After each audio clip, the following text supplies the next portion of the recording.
Chapter 664. When the east wind blew and the war drums sounded, the army of the Dragon King of the vast sea rushed over. Li Yunxin stood up. He sat alone for the whole night, not daring to say a word. Now that he saw the soldiers and flags surging over the sea, he panicked. He used to be on the opposite side, but now he was beside Li Yunxin. Perhaps the Wei River Dragon King had gotten used to the feeling of challenging the whole world alone, but he obviously hadn't. So he mustered up the courage to ask in a low voice, "Dragon King, do we have any rules?" Li Yunxin's clothes were already dry. He stood with his hands behind his back, his clothes fluttering in the wind, but his voice was as calm as a pool of stagnant water. There was before. He slowly raised his hand and pressed the red dot on his forehead again, but now there isn't. Let's leave it to fate and see if we live or die. The small commander was stunned for a while, then he said in a trembling voice, "Dragon King, you must be joking." Li Yunxin glanced at him indifferently. Oh. From afar, looking at Li Yunxin and the stone pillar he was standing on, it was like looking at a black dot and a tiny speck of dust on it. But Lord Boundless did not doubt the power of that speck of dust. But he was not afraid. He had shown his reckless side in the hall of Lord Donghai, but it was just a facade. It was impossible for a boorish man to rule over the vast ocean, which had the widest territory. It was also impossible for him to command the soldiers under his command wholeheartedly. Now he was in charge of the rear army, surrounded by his generals, and had already surrounded the stone pillar where Li Yunxin was. This time, a total of 30,000 soldiers were sent, all of them elites. Wherever the army passed, there was nothing left, and all the fish and shrimps were hunted. This was a convenience that could not be found on land. Everywhere the army went was a granary, and there was no need to worry about logistics. He did not advance rashly. He only surrounded the water within 100 miles of the stone pillar and sent out the necromancers from the lifeless immortal sect who followed the army. These necromancers were also cultivators, but they were far more adept at arrays than ordinary cultivators.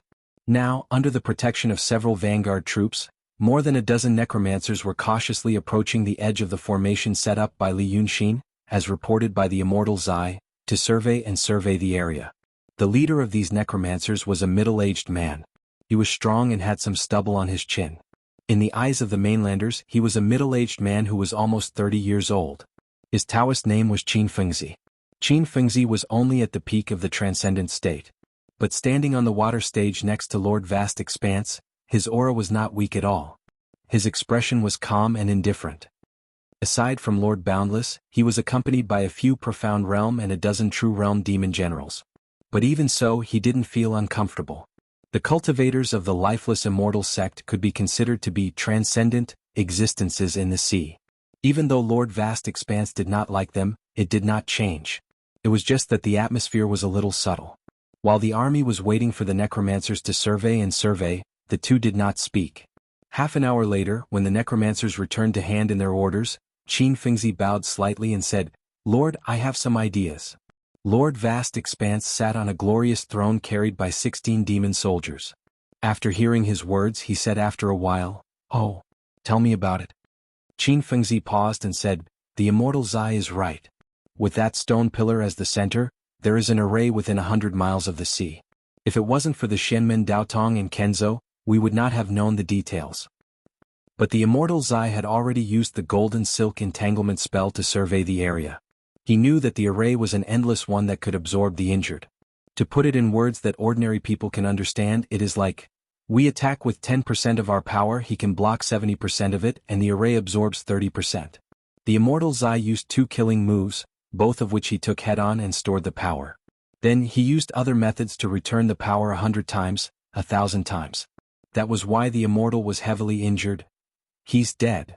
Lord Vast Expanse interrupted, "How do we break the array?" "There are 2 ways to break the array." Qin Fengzi didn't seem to mind his words. "One is to take it slow. Everything has a limit. I don't know what method he used or how he created this array. But I know that he can't absorb unlimited power. We have 30,000 soldiers. Attack slowly and don't let us suffer losses. He has accumulated his power to the limit, and either he counterattacks or the array will bite him. Either way we can block it. Using this method, we might be able to find a flaw in the battle that we haven't noticed yet. It's safer." Lord Vast Expanse was silent for a while. From start to finish, he was looking at Li Yunxin with narrowed eyes. Then he raised his hand and pointed into the distance. "Tell me, Your people have been busy for so long, and that Li Yunxin is just standing on the rock, watching. Is he scared silly, or is he fearless and thinks that it's no big deal for you to find out? Qin Fengzi also looked into the distance. The sun had just risen. Li Yunxin's silhouette was especially clear against the rising sun. He hadn't moved an inch since the beginning, but a small monster behind him was pacing back and forth in fear. Qin Fengzi thought for a while and said, "A person who can set up an array like this? I don't dare to speculate. Lord Vast Expanse, I have something to say and I hope you won't blame me." Lord Vast Expanse curled his lips and said, "You will know if you blame me or not." Qin Fengzi said, "Even though I am a transcendent state cultivator, it's not because I wasn't diligent enough. It's because my ancestor said that I am talented in the art of arrays, so he told me to put more effort into it. I am no match for you and your generals in terms of cultivation level and immortal powers. But when it comes to arrays, I don't think I'm any weaker than anyone in the ocean. I've studied the array. I feel that this array is not something that can be created by a human. To put it bluntly, even if the old ancestor came personally with his divine power, he might not be able to do this." As he said this, Lord Vast Expanse finally turned around and looked at him. The generals around him were also surprised. These cultivators from the lifeless immortal sect also liked to play tricks. But everyone knew that to them, the ancestor in the Ruo River was a supreme existence that could not be blasphemed. Now that he had dragged the ancestor into this, he was probably telling the truth. He continued, "But this kind of impossible array actually succeeded. I also heard that this array was created in one night. When the Allied army was chasing after the monster, this array didn't exist on the ocean. But after the Allied army retreated and after one night, it appeared out of nowhere. There must be something fishy here." Lord Vast Expanse frowned. "What are you trying to say?" Qin Fengzi sighed. "I know that Lord Vast Expanse's bravery is unparalleled in the ocean. My first method is safe, but you might not like it. But I still want to advise you not to use the second method." Lord Vast Expanse snorted, "You can't decide my business. Your first method is cowardly, I really don't like it. Tell me the second method." Qin Fengzi shook his head helplessly. The second method was already used by Taoist Master Zai, using force to break the array. He wanted to use Taoist Master Guangxing Profound's power to destroy this array. But he didn't expect that his power wasn't enough, and was used by Li Yunxin instead.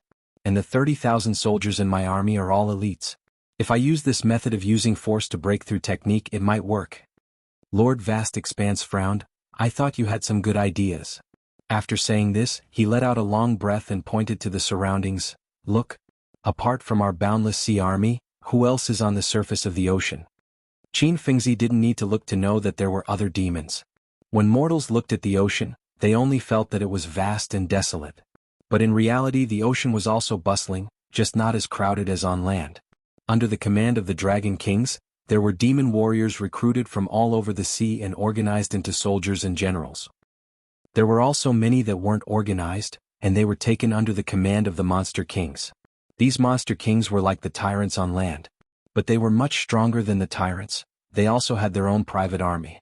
Only when the Dragon King and the tyrants ruled the ocean together could they ensure the peace of the sea. Now, outside the army of the Vast Expanse, many Monster Kings came after hearing the news, like a flock of vultures waiting to eat. Lord Vast Expanse knew where these people came from. Half of them were from the East Sea, some were from the Vast Expanse, and many were from the other seas. 1,000 years ago, Shinryu destroyed the cultivation of Goddess Penglai and the others, and promoted the current Dragon King, but it didn't leave behind no problems. Goddess Penglai and the others didn't belong to the demon race in the ocean. They were tyrannical rulers born out of nowhere. A unified rule needed to be dignified, mysterious, and unfathomable. But now that the Dragon King rose from the grass, how could the other Monster Kings not think of replacing him? Since the Monster Kings had such thoughts, many of them were always looking for opportunities. Lord Vast Expanse was also aware of this. As early as Lord Vast Expanse's army set off, he spread the news, attracting tyrants from all over. They said they wanted to show their support for the Vast Expanse, but in fact they were waiting to see a joke. If anything happened to his army, the joke of a sea of elites besieging a big demon on land being defeated would spread throughout the ocean. The prestige of the Vast Expanse would be swept away, and they would have to face many difficult challenges in the days to come. Lord Vast Expanse's move was vicious. The reason had been explained in the hall. The 8 Dragon Kings knew the inside story and how powerful Li Yunxin was. But in the eyes of the Monster Kings on the ocean, They were just an arrogant Lu Ku, with the cultivation of Shi mysterious state, who came to the ocean to make trouble by calling himself Dragon King. The 8 Dragon Kings said that all the elites of the 9 seas besieging Li Yunxin would be laughed at and looked down upon. But in fact, even if the elites of the vast expanse, known as the strongest in the 9 seas, came out, it was already incomprehensible and unbelievable. 1 sea against 1 person. Even if they won, it would be a great loss of face. Lord Vast Expanse snorted softly. These people are waiting to see me make a fool of myself. No, it's not just them. Lord Vast Expanse, wait and see, and so are the others. He sighed, leaned back on the throne and waved his hand. Let's do it your way first. At this point, do you want the Monster Kings to laugh at me for attacking 1 egg with 1 army? Catch him slowly. Put him. He turned his gaze to the immovable cube floating on the ocean in the distance. Seal him in that thing. Chapter 665. When the generals heard this, they were all shocked. Qin Fengzi suspected that he heard wrong. Lord is saying, slowly grind him down. That's more reliable. Lord Haohan became impatient. Let me take a good look at your lifeless immortal sect's abilities, don't disappoint me. Qin Fengzi heaved a sigh of relief. Understood. Then he soared into the clouds and headed towards the formation. When he arrived, a dozen lifeless immortal sect necromancers immediately surrounded him. They had a tacit understanding, as if they had something to say. But Qin Fengzi remained calm and said, bring me forward. He turned and instructed the vanguard captain. The spiritual energy in front is chaotic. Wait here and don't disturb our formation. He was an elder of lifeless immortal sect. His words carried weight. The captain hesitated for a moment and didn't follow. The group continued forward. They only stopped when they reached the edge of Li Yunxin's formation. A necromancer lowered his voice and asked, Elder, how is it? Qin Fengzi smiled. It's done. Lord Haohan allowed us to take it slow. Another necromancer clapped. Great. This way, all of Li Yunxin's treasures will belong to our lifeless immortal sect. We are going to establish a great achievement. Another necromancer whispered, Ancestor has mentioned that the land's Shen sect is evil. Sooner or later our lifeless immortal sect will return to the land and support the righteous path. A few days ago, we heard that all of Cloud Mountain's treasures were taken away and our heart ached. Now that this Li Yunxin has brought treasures to us, let's give his treasures to the elder ancestor. The day when our sect becomes righteous is just around the corner. Qin Fengzi listened to their chatter for a while before asking, did he reply? Not yet. The necromancer said, he is probably still hesitating. Qin Fengzi looked at Li Yunxin from afar. Then let's just pretend and set up the formation first. Let's wait for him. In reality, when the necromancers were surveying and mapping, they had already used lifeless immortal sect's secret technique to send some information to Li Yunxin. The necromancers did have some tricks up their sleeves. When the message was sent, it resonated directly in Li Yunxin's mind. His previous thoughts were not wrong. This lifeless immortal gate was indeed unique. The message was divided into 2 parts. The first paragraph was, my lifeless immortal sect is independent in the sea and we have our own rules. After learning that Wei River Lord possessed a profound treasure, he planned to make a deal with him. Lord Vast Expanse had come with 30,000 troops and brought 10 formation-setting treasures with him. They were divided into front, middle, and rear armies. Each army set up the 5 elements formation according to the 5 elements.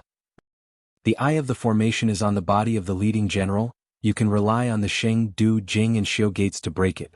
The lifeless immortal sect was very generous. This part sold half of the vast army's secrets.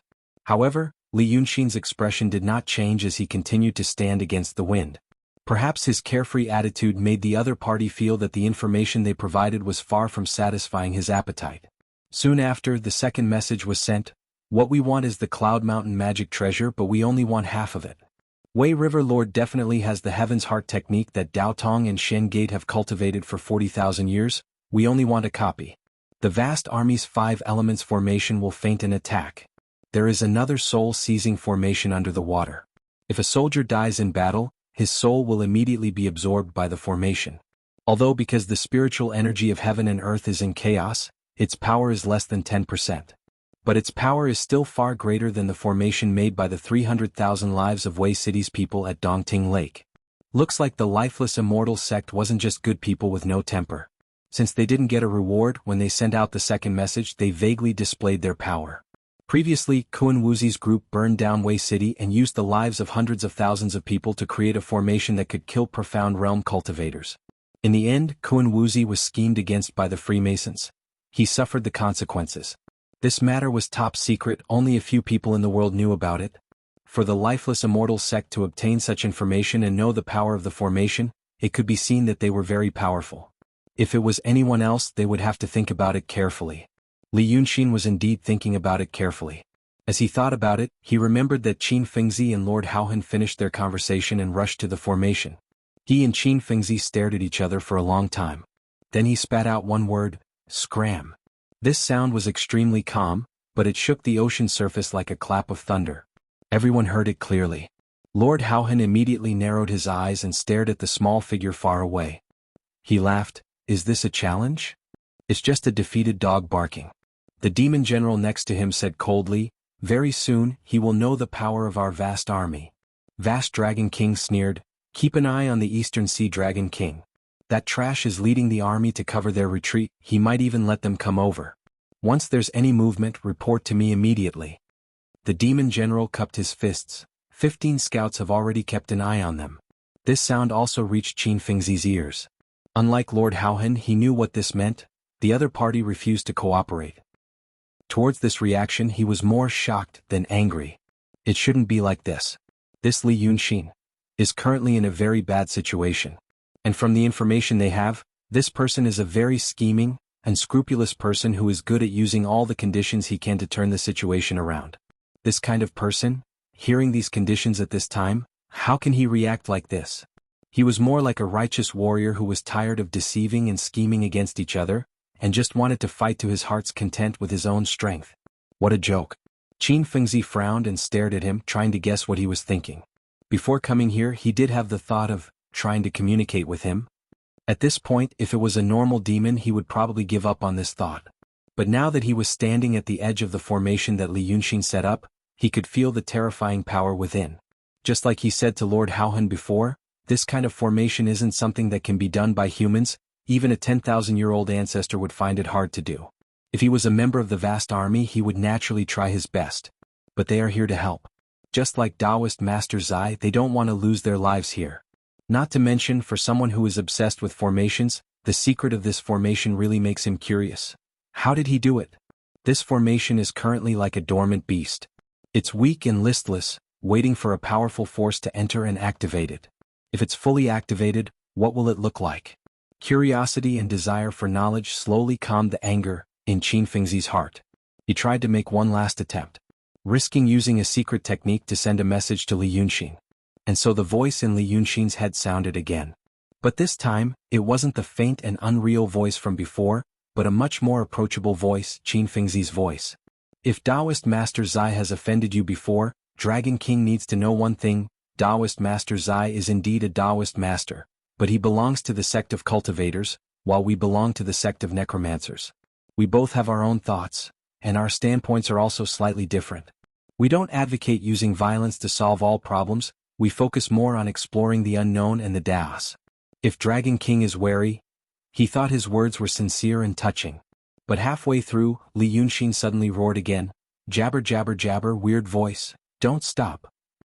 His voice was filled with incomprehensible anger and resentment, as if he was already on the edge of insanity and was finally ignited by a spark.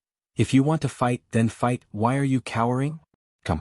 Let me see what this Lord Haohan is capable of. What can he do to me?" Qin Fengzi suddenly frowned. He didn't expect that although people had said that Li Yunxin's temperament was unreasonable, now he was unreasonable to this extent.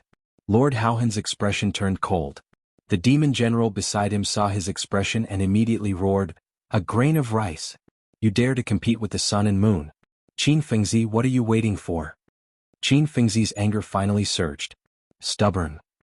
He let out a long breath and shouted, "Get into formation. Show him whose boss is first." In an instant, the surface of the sea shone brightly. 64 pillars of light rose to the sky and converged at one point, creating a loud explosion. Mystic light surged between the pillars of light, instantly enveloping Li Yunxin and his formation. 2 yellow flags appeared in his hands. He first waved the flag on the left and shouted, "Wind and thunder of heaven and earth, heed my command." In an instant, the clear sky above the sea suddenly changed, and the leaden clouds pressed down heavily. Spirit energy was extracted by the formation from the chaotic spiritual energy of heaven and earth, gathering into the layer of golden light that enveloped Li Yunxin's formation. The golden light first turned white, then purple, and finally into a terrifying black. This strange color emitted a frightening aura of danger. It was hard to imagine what kind of terrifying power it would unleash once it was activated. It was like a fully drawn arrow, its sharp edge already aimed at Li Yunxin on top of the stone pillar. But at this moment, Wei River Dragon King suddenly charged into the sky, straight towards the point where the 64 pillars of light converged. Qin Fengzi and the necromancers were startled, not panic but surprise. If Li Yunxin wanted to break this formation, they thought he had a chance. Zai Zhenren once said that his formation was unique in defense. Thus, their first attack was only to test how far he could defend. Who knew that Li Yunxin would give up his formation and charge forward with his body? Is this fighting head-on without a care for his life? The thought only flashed for a moment. The two collided. Like a prey pouncing towards an arrow, Wei River Dragon King suffered the full force of the formation in an instant. Terrifying tremors and loud noises spread out. Even the clouds in the sky were dispersed by the shockwaves. The dozen or so necromancers in the formation all suffered the backlash of the formation. As the 64 pillars of light quickly dispersed, they felt irritated, annoyed, and nauseous, almost vomiting blood. But what about Li Yunxin in the sky? Although he had revealed his powerful fiend god body, his entire body was shining with golden light. He was heavily injured in the first exchange of blows. Chapter 666. Lord Vast Expanse straightened his back on his throne and shouted, "Good!" When the vanguard soldiers saw that their lord was like this, their gongs and drums shook the heavens and they shouted loudly, their voices like thunder. Qin Fengzi frowned. What was this guy trying to do? Was he courting death? He had already set up his formation. He had broken through this one, but he still had a few more moves. Was he really going to take it head-on with his body? But he didn't have time to think too much. Li Yunxin's body paused in the air and then she pounced on them. It was as if she wanted to rush out of the 100-mile formation she had set up and kill them outside. He was really courting death. He subconsciously waved another flag in his hand. Stop him. 64 dazzling spots of light appeared in the air again, as if the sun had appeared on the surface of the sea. They only appeared for a moment, but they all shot out terrifying spiritual energy toward Li Yunxin, who was charging forward like a hurricane. The latter changed his form in the air and dodged dozens of attacks, but he was still hit by dozens of attacks. Another burst of light shot out, and he was blasted to the surface of the sea, but he had already reached the edge of the formation. Qin Fengzi sucked in a cold breath. There was information that indicated that the dragon son of the land had an extremely strong body, but no one expected it to be this strong. He was hit so many times but he didn't break into pieces. Seeing this, Lord Vast Expanse leaned forward slightly and raised his eyebrows. Ha! The vanguard troops surrounding Li Yunxin also shouted in unison. But the momentum was not as strong as before. They saw that Lord Wei River's momentum didn't decrease after taking 2 attacks, and they finally realized that he was coming for them. The captains in the army formation ran and shouted as they reorganized their formation, preparing to receive the oncoming attack. But on the vast ocean outside of Lord Vast Expanse's army, the demon kings and their subordinates who were watching the battle from afar cheered. These fellows' temperaments were similar to the tyrants of the land. Since he didn't take the Dragon King of the Nine Seas seriously and coveted his throne, he would naturally reward anyone who dared to challenge his authority, even if the reward wasn't for Li Yunxin, but purely to embarrass Lord Haohan. Stop him. Qin Fengzi finally opened his eyes wide. He thought that he knew what Li Yunxin was planning, to seize the commander of the 3 armies and seize the will of an ordinary man. He was fighting against an entire army alone and was already at a disadvantage in terms of momentum. He was clearly trying to build up his momentum by using such a barbaric method. This Li Yunxin was full of strange tricks. It was not because he didn't want to find another way, but because he didn't trust the people on his side. What he wanted to make use of were the tyrants on the surface of the ocean. Once he showed off his imposing manner and dealt a heavy blow to the boundless army, the monster kings on the surface of the ocean might not be content with their lot. Lord Boundless had to allocate more troops to prevent the monster kings from taking advantage of this opportunity to launch an attack. If he split his troops, wouldn't he have a chance of winning? If Jia Yuyong was able to hurt Lord Boundless, perhaps the monster king's subordinates would be of help to him instead. He originally planned to eat the rotten meat of the Wei River Dragon King, but he went to eat Lord Boundless instead. This person. He already knew that he was bold and willful, but he didn't expect him to be this bold. But wasn't it the most efficient way to fight against an entire army when he was in a disadvantageous situation? It was just that ordinary people didn't have the guts to do it. However, if he really broke through the formation that they had set up, then where would the face of the lifeless immortal sect be? Because of his shout, the necromancers also realized the seriousness of the situation. The formation that he had set up had changed from offense to defense. It was important to trap him. The mysterious light on the surface of the ocean shone crazily. For a moment, it was as if the light had turned into water and then into a boulder. But when Li Yunxin rushed to the edge of the formation, his palm flashed. Suddenly tens of thousands of ferocious beasts were released, and many strange monster soldiers appeared in the air. Seeing him use this move, Qin Fengzi finally heaved a sigh of relief. He knew that this was the method he used to deal with the small fries the day before. Among the strange beasts, there were those who fed on the spiritual energy of heaven and earth, and there were also those who had special abilities. And those monster soldiers that were formed by dots and lines were not afraid of sabers and axes, and when they made a scene, ordinary soldiers wouldn't be able to stop them. Since he already knew this, he naturally prepared for it. When Li Yunxin used this move, he suddenly felt the pressure lessen. At least he had used one of his killing moves. As expected, this time, although the strange beasts and monster soldiers fiercely pounced on the immortal sect's formation to bite and tear it apart, their success was limited. The momentum was shocking, but it only tore a small hole in the formation in an instant. But in the end it still couldn't completely stop them. Li Yunxin killed his way out of the hole, and the hole immediately closed, trapping the tens of thousands of ferocious beasts inside. But even so, as soon as this Wei River Dragon King escaped, he immediately revealed his huge Shinryu body. Golden horn, black armor, wind, cloud. He opened his huge mouth and spat out a few hundred feet of lightning, shooting straight at the two necromancers who were closest to him.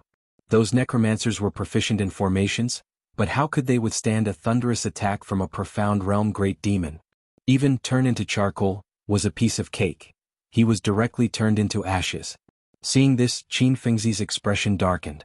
Although shocked, he didn't panic. He then waved the two flags in his hands and shouted, "It's done, retreat." They originally wanted to test the waters. But Li Yunxin used his physical body to break through the test. Then they wanted to heavily injure him.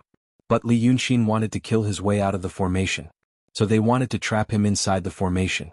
But now, Li Yunxin had come out of the formation. Although every step was blocked by Li Yunxin, Qin Fengzi knew that the battlefield was unpredictable. It wasn't like playing on a chessboard, where everything could be done according to one's will. Although the situation was out of his expectations, they had already achieved enough results. Not only did he severely injure the tyrannical and bold Wei River Dragon King, but he also trapped one of his trump cards in the formation. Now they only managed to release his heavily injured body. This was already a happy result. Even the Purple Knight spiritual master couldn't do this. But after this, they knew that this Li Yunxin was really hard to predict and extremely difficult to deal with. The necromancers quickly retreated. How could the vanguard retreat? They were originally here to protect the necromancers and set up the formation, and were tens of miles away from the vast army. If they retreated, they would definitely be killed before the battle. Thus, they raised the gongs and drums again and charged forward bravely. Unfortunately, their bravery wasn't enough. When Li Yunxin suddenly charged towards Qin Fengzi from the west, there were only a few hundred people in front of him. How could the demon soldiers defend against this mysterious chi-kissing dragon body? Even if it was a formation that had been practiced for years, it was like a piece of paper. He swung his head and tail, lightning flashed under his ribs, and in the blink of an eye, he killed all the vanguard troops and blood dyed the sea red. When the demon monarchs on the ocean saw his heroic appearance, they immediately let out another round of thunderous cheers. When Lord Haohan saw this, he finally laughed coldly. Good, good, good. This land bastard has some guts. The vanguard troops, press forward. Don't let him run back. Let him see whose army's morale is higher. The demon generals beside him had long wanted to fight. But their lord listened to the necromancers and wanted to plan slowly. When they saw Li Yunxin suddenly rush out and bully the weak vanguard troops, they were already gritting their teeth. They knew that this guy planned to kill outside the formation and then immediately escape, hoping to win. Their vast army was the strongest on the ocean. How could they endure such humiliation, letting him kill people and then retreat back into the formation? They had long been eager to fight. Now that they received the order, the sound of gongs and drums was immediately heard. The 4,000 vanguard troops moved forward, and they must trap Li Yunxin before he escaped. However, when the entire army advanced 10 miles, they realized that things didn't seem to be as they thought. The chi-kissing dragon body didn't turn around and retreat. Instead, it pounced on them again. How dare you! Lord Haohan finally stood up from his throne. His blood vessels expanded, and even his hair fluttered. Since he led the army to eliminate a rebellious demon in the country 300 years ago, how long has it been since he saw such a brave and fierce outlaw? He really killed an entire army by himself. Such a scene not only surprised the demon kings on the ocean and made them dumbfounded, but it also made Lord Haohan raise his spirits and realize, there was really a good battle to fight today. Awesome. In an instant, the chi-kissing dragon body that carried the wind and thunder collided with the vanguard troops. A terrible strong light and sound burst out. The entire surface of the sea was shaking violently. The 4,000 vanguard troops, even in a neat formation, occupied a large area of the ocean, and one couldn't see the end of it. But Li Yunxin's real body was 1,000 feet long, and when he entered the formation he was still a giant, like a fierce tiger rushing into a flock of sheep. Not only did he carry the wind and thunder, but he also released numerous mystical artifacts to protect himself during the battle. Whether it was Lord Haohan or the demons on the ocean, they couldn't see the battle clearly. Mystic lights, hurricanes, and giant waves covered everything. They only knew that the terrifying power and momentum that could destroy heaven and earth burst out, stirring up a giant whirlpool on the ocean surface. In the whirlpool, fresh blood and golden blood splattered everywhere, and screams and loud noises filled the air. Seeing this, the demon generals around Lord Haohan all changed their expressions. They had never seen who could fight against such a huge army and end up in such a situation. Qin Fengzi and the necromancers had already retreated to the center of the army. But at this moment they widened their eyes. After observing for a while, they couldn't help but sigh, "What a pity, what a pity, what a pity." What he felt pity was not for Li Yunxin, nor for the lives of the soldiers, but for the mystical artifacts. Any one of the Dharma treasures that Li Yunxin had unleashed was powerful enough to easily annihilate hundreds or even thousands of low-tier fiendish demons in a single exchange. But just like how 1,000 armed farmers couldn't be a match for 100 well-trained elite soldiers, 4,000 battle-hardened demon soldiers working together, and with the help of the formation, their power would increase by more than 10 times, or even 100 times? It was true that Li Yunxin's magical treasures could kill countless people, but they were like the most fragile consumables, being destroyed one by one. If these treasures fell into the hands of the lifeless immortal sect, how useful would they be? If this Li Yunxin also died in the chaos, how much effort would they have to spend to search for the cultivation techniques of the mystical sects on the continent? Chapter 667. He sighed 3 times in a row and made up his mind to discuss this matter with Lord Vast Expanse. At least he had spared Li Yunxin's life so that he would have a chance to get what the celestial sect wanted from him. But just as he thought of this, the light at the point of contact suddenly paused, and then disappeared. That space disappeared into thin air. At least when looking at it horizontally, it disappeared. The concept of height was completely erased. The sea turned into an extremely blurry picture. At the point where that space and normal space met, time and space were distorted as if a god had pulled it hard.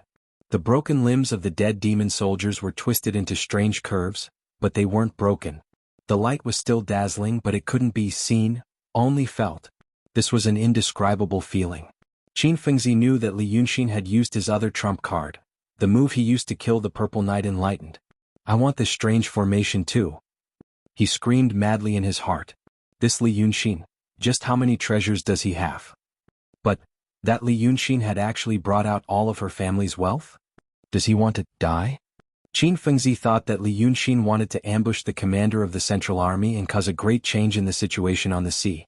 Lord Vast Expanse and his subordinates thought that Li Yunxin wanted to break out of his formation and eat the meat of the vanguard army, so that he could destroy the prestige of the Vast Expanse army. But now that he saw this move, he finally realized that he was wrong. He had used all his strength. Even if he could retreat, he was already seriously injured and his trump card had been seen. How could he have any strength left? It was at this moment that the space distorted by Li Yunxin shattered with a rumble. Fragments flew everywhere, just like when the Purple Knight Enlightened was seriously injured, and the sea instantly boiled. The 4,000 vanguard army, all gone. There was dead silence in the Central Army.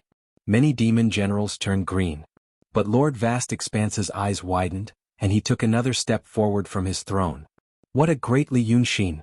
he roared, shaking the sea. "I'll leave your corpse intact and give you a grand burial." However, right in the middle of the shattered space, Wei River Dragon King, who had regained his human form due to the casting of the spell formation, was covered in blood and wounds. Without stopping, he pounced over again and shouted angrily, "Leave your corpse intact. Die." When he fought with the Purple Knight Daoist, there were only two of them. However, there were still the middle and rear armies of the vast army dozens of miles away. The broken pieces flew in all directions. Of course, there was no reason to avoid that piece. A single fragment formed a terrifying whirlpool. Dozens of fragments shot out at the same time, immediately sucking in a few hundred more demon soldiers in the middle of the army, creating a bloody path for him. By this time the shouts of the magnates on the surface of the ocean had almost drowned out the roar of the boiling ocean. He alone had finally taken away the courage of the vast army. Every demon soldier clenched their teeth and only knew how to hold the weapons in their hands tightly as a fear that they had not felt for a long time arose in their hearts. This Wei River Dragon King was so powerful. However, after hearing his arrogant words, the vast Dragon King was not angry. Instead, his eyes shone brightly. He took another step forward and laughed loudly. "Ha! How dare you? How dare you? My great head is here. If the Wei River Lord wants to, take it yourself." Then he suddenly restrained his expression. Middle army, press forward. Anyone, even the demon soldier with the lowest cultivation base, could see that this brave and unparalleled Li Yunshin was already an arrow at the end of its flight. When a great demon suffered a serious injury, he naturally had a way to heal his own wound. Not only to not let others see him in a sorry state, but also to stop the bleeding. Stopping the bleeding was important to mortals, but it was also important to the demons. The essence blood in their bodies poured out, and their demon power quickly weakened, similar to how mortals lost too much blood. However, Li Yunshin's body was now covered with wounds, and the golden blood all over his body was like a small stream that sprinkled down. How long could this kind of injury last? It was also because of this that the vast army could suppress the fear in their hearts, pull themselves together and charge forward. Lord Haohan's throne also moved forward with the middle army. This Dragon King of the Sea saw that Li Yunshin had transformed into a set of treasured armor and a godly sword. He charged into the formation as if there was no one there, and attacked with great ease. He didn't seek to protect himself, only to kill the enemy. With one move he set off a wave of blood and no one was a match for his sword. But he didn't make a move. He stood quietly on his throne, looking straight at Li Yunshin's fierce momentum. Although there were profound realm experts among the demon generals under his command, facing Li Yunshin who was like a mad tiger, and his lord was at the front lines, how could they go forward? Naturally, they had to protect Lord Haohan so that he wouldn't make any mistakes. Although the remaining true realm demons were generals, they weren't dragons after all. They weren't like Li Yunshin, who had been through many dangerous situations. Once Li Yunshin charged into the middle army's formation, he would only charge toward the place where Lord Haohan's banners were the densest. Once a demon like him was in the formation, once he focused on killing in one place and transformed into his human form, it didn't matter how many people there were. The sea demon army relied on their daily training and formations that worked well together. If they encountered a strong enemy, they would use formations from afar and surround them. But now the formations couldn't be used, they couldn't hit him. Even if they surrounded him, they couldn't stop him. It was this rare situation that caused him to be seriously injured several times. He killed his way to a place 30 steps away from Lord Haohan. Lord Haohan's throne was more like a big bed.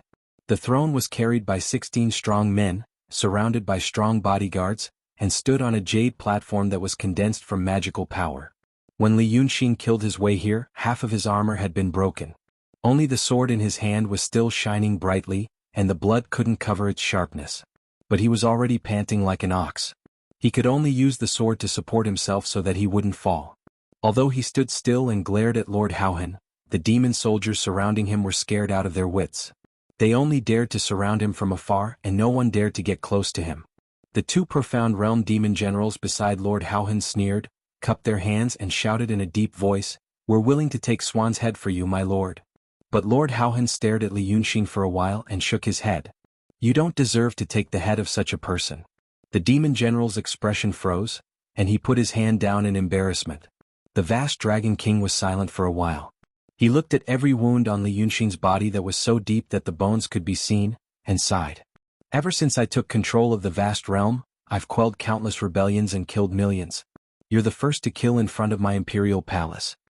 He put his hands behind his back, and took 2 steps forward from his throne. The surrounding generals were all shocked and shouted, "No!" But Lord Haohan ignored them. He looked at Li Yunxin and slowly walked in front of him. "What do you have to say?" Li Yunxin let out a long breath, and blood flowed out of his tightly closed mouth. After another 3 or 4 breaths, he suddenly looked up to the sky and roared angrily, "Ah!" This roar was extremely sorrowful. Although it was like thunder that shook the entire ocean, it also had an endless sense of desolation and exhaustion, like the long howl of a lone wolf on the verge of death. As he howled, the blood in his mouth sprayed all over the vast Dragon King's body. But this ruler of the vast realm's expression didn't change, and he didn't even try to dodge.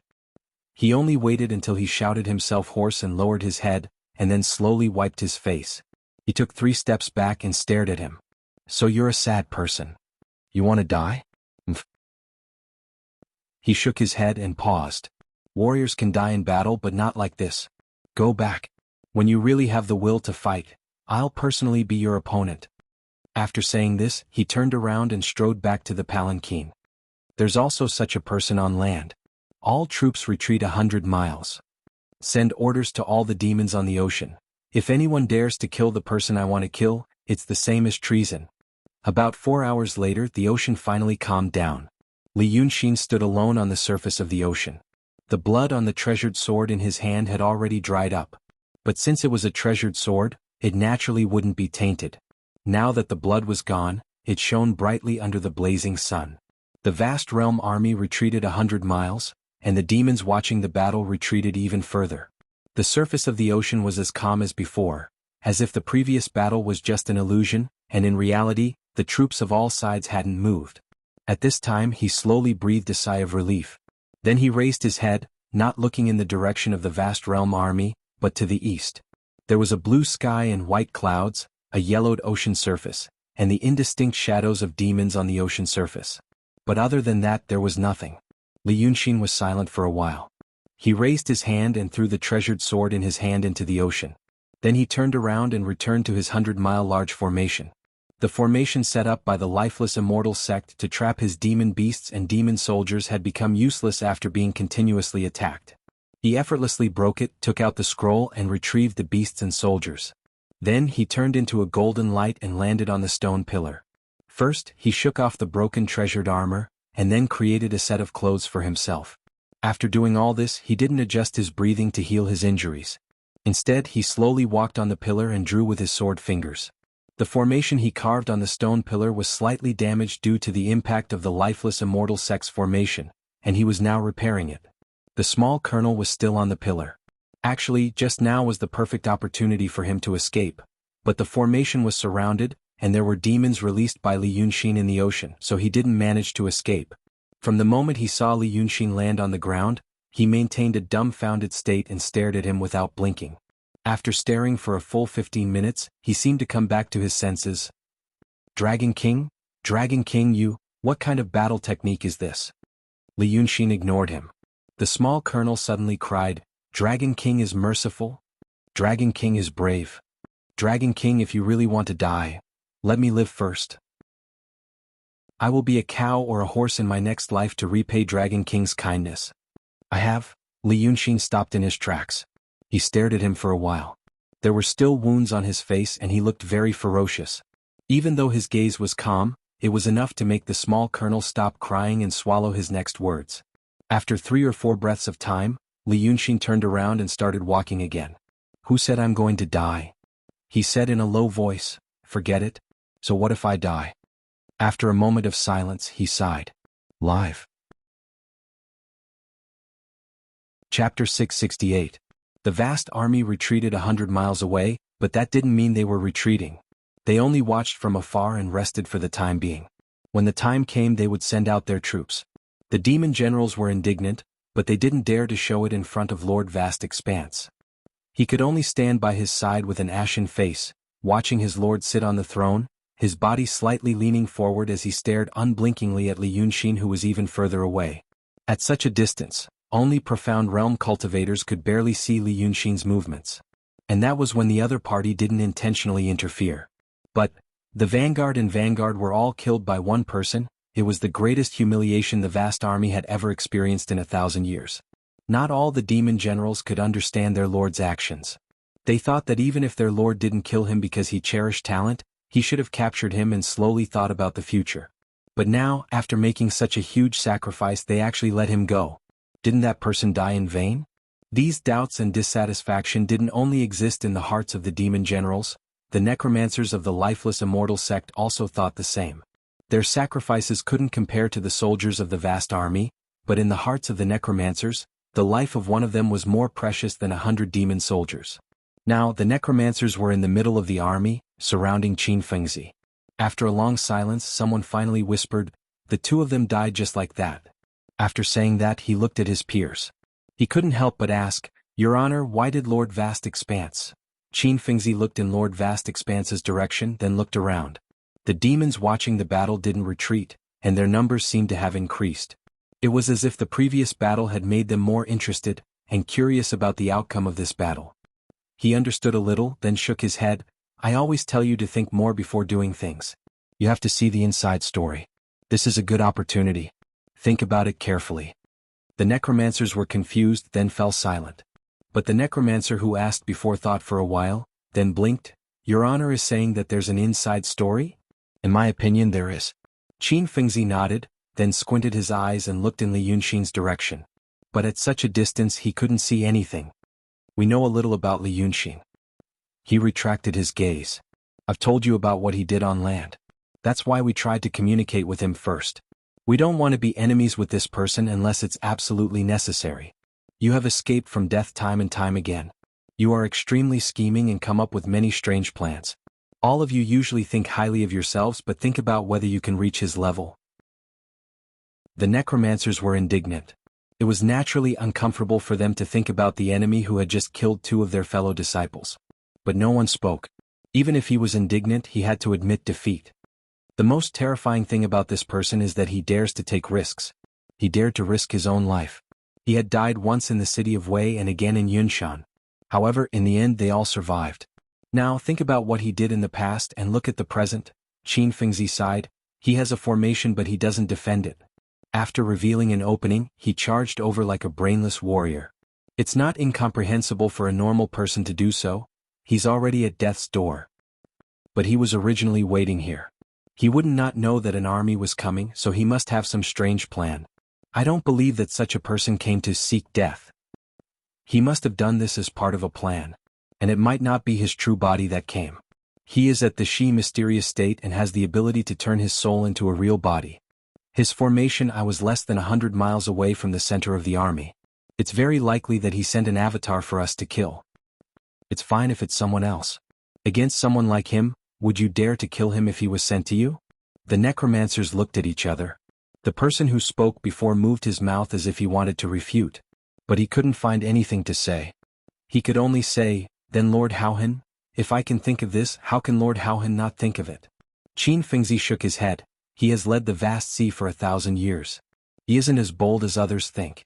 Other than the unlucky Lord of West Sea, none of the dragon kings on the sea are easy to deal with. Qin Fengzi looked in Lord Haohan's direction. He hesitated for a while and said, "He must have other considerations. Mulian, tell us." The person he called Mulian was the necromancer, Taoist Mulian, who had spoken before.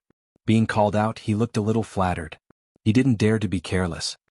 He held his breath and frowned, thinking for a while. Then he looked at the demons around him. Suddenly his eyes lit up. "Lord, are you saying, the people in the vast army all look indignant? Clearly they view the battle just now as a great humiliation. Previously, the reason why His Honor persuaded Lord Haohan to let us make the first move was also because Lord Haohan felt that even if we won, we would still be ridiculed by these demon kings. But Li Yunxin charged in himself just now. Not only did the front line not stop him, but he also rushed to the front of the carriage. Now that this happened, no matter what we do, it will be a joke. If Lord Haohan thinks the same as Lord Haohan and thinks that this is Li Yunxin's clone that came to him on purpose to kill him and lure him into a trap, why don't we pretend that we appreciate each other? Even though we can't save our face, we can at least gain a good reputation for appreciating talent." Qin Fengzi smiled. "I think so too. Sigh, it's a pity. I want to see what kind of shocking move Li Yunxin will make if Lord Haohan really fell for the trap and killed him. The vast army rested for about a day. During this time, they sent 15 scouts to report the movements of the East Sea Army. After reading about 40 rounds of urgent military reports, Lord Haohan furrowed his brows. Something didn't seem right. They had sent their troops 2 days ago. He went to Li Yunxin and Lord Haohan went to the west, because it was said that the red-clothed witch Red Lady had also gone there. It seemed that she had been entrusted by Li Yunxin. That which was at the peak of the profound realm. If she had met up with Li Yunxin, he wouldn't have been able to kill them 1 day ago. But he had actually sent away such a great helper. Qin Fengzi thought he had guessed Lord Haohan's intention correctly, but he had missed one point. Li Yunxin's unusual behavior meant that he was very confident in this place. Because of these factors, Lord Haohan couldn't kill him easily. According to the military report, the East Sea Army had rushed to the west in the first half of the day, and it seemed that they really wanted to stop Red Lady. However, half a day ago, after the battle with Li Yunxin, the East Sea Army suddenly stopped at the bottom of the sea. They stopped for a day and a half. By the time Lord Haohan saw the military report, they still hadn't broken camp. In the worst-case scenario, like what the generals around Lord Haohan said, Lord Haohan didn't want to help. Instead, he had to wait for Red Lady to come to Li Yunxin's rescue, and the East Sea Army would be attacked from 2 sides. But the Dragon King had a different opinion. Although he and Lord Haohan didn't get along, he knew that Lord Haohan wasn't a fool. With such an obvious attitude, even if his vast army was removed, there were still the remaining Dragon Kings of the 6 seas. If the 6 Dragon Kings knew what he had done, how could they let him live? Even if they didn't attack him together, they would scatter and let the East Sea be turned upside down by Li Yunxin and that witch. So, what was the reason? The Dragon King pondered for nearly 4 hours before he got another report. It was said that a day and a half ago, someone rushed from Penglai and caught up with the East Sea Army. Only then did the Dragon King of the East Sea stop. The person's cultivation level was so high that the scouts couldn't see through it. Lord Haohan realized that the person might be the counselor that Lord Haohan had hidden. The counselor from the land, who was said to have a profound cultivation level in mind. Did something big happen for him to suddenly chase after them? In fact, the Dragon King was only half right. Lord Haohan, who he couldn't figure out, was also in a terrible situation. East Sea had sent 25,000 troops, and now the army was stationed in the Sea Tiger Gorge. The Sea Tiger Gorge was similar to the garrison fortress of the dynasty on land. Usually there were only a few soldiers stationed there. In times of war, it could be used as a temporary resting place for the army and a supply point for the rear. The Sea Tiger Gorge was wide but not deep. It was more like an elongated basin. Lord Haohan's tent was in the middle of the gorge, surrounded by elite soldiers. Scouts and sentries were sent out all over the sea, as if they were facing a formidable enemy, or as if the army had some secret they didn't want others to know. In fact, what they didn't want others to know was Lord Haohan's current appearance. Inside the anti-crystal light shield of the central military tent, he had a bitter face and cupped his hands. He leaned forward slightly, like a child who had made a mistake and was being scolded by his teacher. And opposite him, it was Lady Mingyue Shangguanyu. The ground was a mess. Cups, documents, armors and weapons all rolled on the ground. The cups and documents were torn to pieces, and the armors and weapons were broken. Although the sea was not good at smelting, there were still energy practitioners. Lord Haohan was the lord of Penglai and East Sea. Although he didn't have as many treasures as a nouveau riche like Li Yunxin, he was not inferior in quality. But now, the weapons and armors that he had always regarded as treasures and cleaned by himself every day were destroyed, but he couldn't even vent his anger. You trapped me in East Sea. You trapped me here. Shangguanyu bit her lips and looked at him, her eyes red. Because she was still young and beautiful, she looked like a sad beautiful girl. What did you say to me when I first came to Penglai? Zhao Zhijing, what did you say to me? What did you promise me? Lord Haohan raised his hand to wipe his forehead, lowered his body and murmured. Yes. Yes, what is it? Shangguanyu grabbed a copper paperweight on the table beside her and threw it on his forehead. With a bang, a corner of the copper paperweight was flattened, but there was not even a mark on Lord Haohan's forehead. Chapter 669. The paperweight fell to the ground. Shangguanyu suddenly cried, You are hiding? You are still hiding. Dong Haijun hurriedly said, Oh? What? This? He hurriedly bent down to pick up the paperweight, bowed and sent it to Shangguanyu. Then he retreated to a distance. Little Ui? Hit me again. Before he could finish his words, Shang Guanyu grabbed the paperweight and threw it at his face again. The paperweight made a whistling sound and was immediately smashed. Lord Donghai's face was immediately covered in blood, and a large gash was left on his cheek. He hissed in pain. But he did not move. He only said, "Good hit, good hit." However, Shang Guanyu still said, Tell me. What did you promise me in the past?" Donghai Jun sighed with a bitter face. I'll tell you. When you came to Penglai, I told you. You told me that it was very difficult to meet Shinryu, didn't you?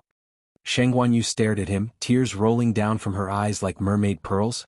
You told me that the situation was unclear. You said that Li Yunxin was involved with too many forces and that it would be disadvantageous to him if I did that. You told me to temporarily settle down on Penglai Island and you would find a way. Zhao Zhijing, are you the one who said this? Donghai Jun sighed. Yes. Shang Guanyu covered her mouth with her hand, turned her face away and closed her eyes. After that day, I didn't have the face to see him. I believed your sweet words back then. I thought you were a good person different from Li Chunfeng. Zhao Zhijing, I didn't know that you were also such a person. Tell me, what are you going to do with these people? What are you going to do? To save him or to harm him? Donghai Jun opened his mouth. You don't have to say it. If it weren't for the news spreading across the ocean, I would still be on your Penglai Island, waiting for you to tell me every day what he did today and what he would do tomorrow. If it weren't for Jiner, I wouldn't even know that you were killed by him. Shang Guanyu put down her hand and seemed to stop crying. But a few teardrops stuck to her eyelashes like dew. She looked at him as if she was seeing him for the first time. Say something. Why aren't you saying anything? Lord Donghai sighed and said, You didn't ask me to say it? All right, little you, listen to me first. He carefully stepped forward and reached out to hold Shang Guanyu's shoulder, asking her to sit down first. But just as he was about to touch it, Shang Guanyu slapped his wrist and broke it. Get lost. Lord Donghai was stunned for a moment. He gritted his teeth and cold sweat rolled down his forehead. Fine. I'll go out first. Where are you going? Shang Guanyu glared at her, tears falling from her eyelashes. Tell me. Lord Donghai was in a daze again. Only then did he slap his own face with his broken wrist. Yes. I'm stupid. I'll say it now. Xiaoye, I didn't lie to you. You still dare to say it? The Lord of the Eastern Sea hurriedly shook his hands, but they were already wobbly and now they seemed fake. No. When I first saw you, I fell in love with you. I thought you were the treasure of the Eastern Sea. The treasure of the whole world. Little you, the Eastern Sea, no, the 9 seas, whatever you want, I will give my life to get it for you. When I met you, I didn't want any power or state anymore. I also felt happy to be able to live in seclusion with you like those people on the land. I didn't lie to you, not even half a word. I said that in the future you would study and practice swordsmanship, and I would farm and grow vegetables to support you like the people on the land. That was also true. You said you didn't want to care about the people in the world because you thought they were too bad. I said I didn't want to care about them either. It's best for us to be ordinary. That was also true. I didn't lie to you at all. He said this hurriedly and quickly, afraid that Shang Guanyu would interrupt him. At this point, Shang Guanyu cried again. It's your words. You're just like Li Chunfeng. You say nice things but you do things. All the men in the world are like you. Like this? You used those words to trap me here. You and him are both. Lord Donghai was so anxious that he was about to cry. Xiaoye, how am I like him? You said he said sweet things to you on Mount Yinshan, but in the end he just wanted to use you to do things. But what did I use you to do? What I said. Then what did you promise me? Lord Donghai was stunned again. After a while he said, about Li Yunxin. Sai Xiaoye, I did it all for you. At this time he was also a little anxious. He straightened his body, took 2 steps in the tent and turned around. You came to the East Sea and wanted to go to the Dragon Island because of him. But you don't know Lord Shinryu's temper. You said something wrong and you might die on the Dragon Island. How could I ask you to go to the Dragon Island? You asked me to help him, but do you know how much trouble he has? I can help him. I helped him for you and it's nothing even if I die. But I'm afraid that it's not enough for me to die, and I'll drag you into it. If you die, how can I let you be in any danger? I thought about it. In the end, he realized that Li Yunxin was the one who had wronged him. As long as he's alive, you'll think about him every day. I'm afraid that if he causes trouble, you'll be the one to bear the trouble. When Lord Donghai mentioned Li Yunxin, his face became fierce again. Then what can I do? Kill him, of course. Once he's dead, your troubles will be gone, then you can get rid of the troubles on the ocean. I won't have to worry about anything and Shinryu can't do anything to me. Then we can find a place just like what we talked about before. A man farming and a woman weaving, living a simple life, isn't that good? After saying all this, he looked at Shangguanyu bitterly. Little you, tell me, what did I do wrong? Shangguanyu was still crying before. But after he said all this, he stopped crying. She frowned. With tears on her face, she frowned and looked at Lord Donghai carefully. Her strange look made the fierce expression on Lord Donghai's face disappear, and it was replaced by anxiety. Little you, I'm not angry at you, what you said, Shangguanyu stared at him, is it from your heart? Lord Donghai blinked in confusion. Yes. Then do you know, I'll ask you again and you better answer me, do you know that Li Yunxin is my son? Yes, I do. Didn't you tell me earlier? Shangguanyu opened her mouth slightly, and staggered 2 steps back, as if she couldn't support her body. Lord Donghai was about to step forward. But she stopped him with a wave of her hand, as if she was disgusted. After a while, she said in a trembling voice, Then can you understand one thing? He is my son and I am his mother. I hate Li Chunfeng not only because he used me, but also because he didn't care about my son's life, and he didn't allow me to care about his life. If you kill him, I can only see you as my enemy for the rest of my life. Lord Donghai opened his eyes wide and frowned. Not because he used you, lied to you? Son, I know he is your son. But he brought us trouble. Except for him, you have me by your side, so what can't be solved? Son. What can I do? Shangguanyu was silent. She was so silent that Lord Donghai didn't know what to do. Finally he smiled sadly. You mean you can't understand the love between mother and son? Lord Donghai blinked his eyes. You will get over it one day, you. Shangguanyu suddenly laughed out loud. Ha! Good, it's my own fault again. She laughed so hard that her whole body trembled and she took 2 steps back. I was on the land. I was on the land, surrounded by those cultivators of Yunshan. I was heartless and I was not human. I grew up in that kind of environment and I felt that people were all like that. I was the only one who was different. I always felt that I was different, that there was something wrong with me. My teacher said that those were all inner demons. He told me to get rid of them sooner or later. Then I met Li Chunfeng. Li Chunfeng. She murmured the name 3 times. Every time she repeated it, Lord Donghai frowned uneasily. Finally, I found someone like me. He had a nice way of talking. Say something nice. Let me know that I'm not an anomaly. There's someone just like me. He let me know that love and desire were not something to be ashamed of or bad. I betrayed Yunshan with him and I met a lot of demons. I also knew that the demons on the land had terrible temperaments. They were even more different. They looked like humans but they had no feelings at all. Tears rolled down from Shangguanyu's eyes again. I thought Li Chunfeng was the best person in the world. He also said that I was his treasure. But later I found that he was no different from those people of Yunshan and those demons. They were all not human. She raised her hand and pointed at Lord Donghai. Zhao Zhijing, then I came to your place and met you. You're a demon. But when I met you and heard you say I'm a treasure, do you know? It reminded me of Li Chunfeng. I thought you looked like a human. You were more like a human than Li Chunfeng. I thought you were a demon but you were a human. Now I know that demons are demons after all. You don't know anything. Zhao Zhijing. You don't understand people's hearts at all. Why are you pretending to be so affectionate? You are a demon. She said this at the top of her voice, covering her face and crying. Why? I can't meet anyone. Lord Donghai felt like he was struck by lightning. He was stunned for a while, and then he slowly reached out his hand as if he wanted to grab Shangguanyu's shoulder. But as soon as he raised his hand he put it down, his eyes staring blankly. I don't understand? I don't understand? Chapter 670. After saying this he was silent for a long time. Then he said, Fine. If you kill him you will be my enemy. I won't kill him. I won't kill him, okay? Shangguanyu shook her head, her eyes filled with sadness. Don't you understand? Don't you understand? As she said this, her right hand suddenly formed a sign, and a faint golden light flowed around her body. Seeing this, Donghai Jun frowned and shouted in a low voice, Withdraw! Shangguanyu shouted, Zhao Zhijing, don't you dare! Now that things had come to this point, why would Lord Donghai not dare to do anything?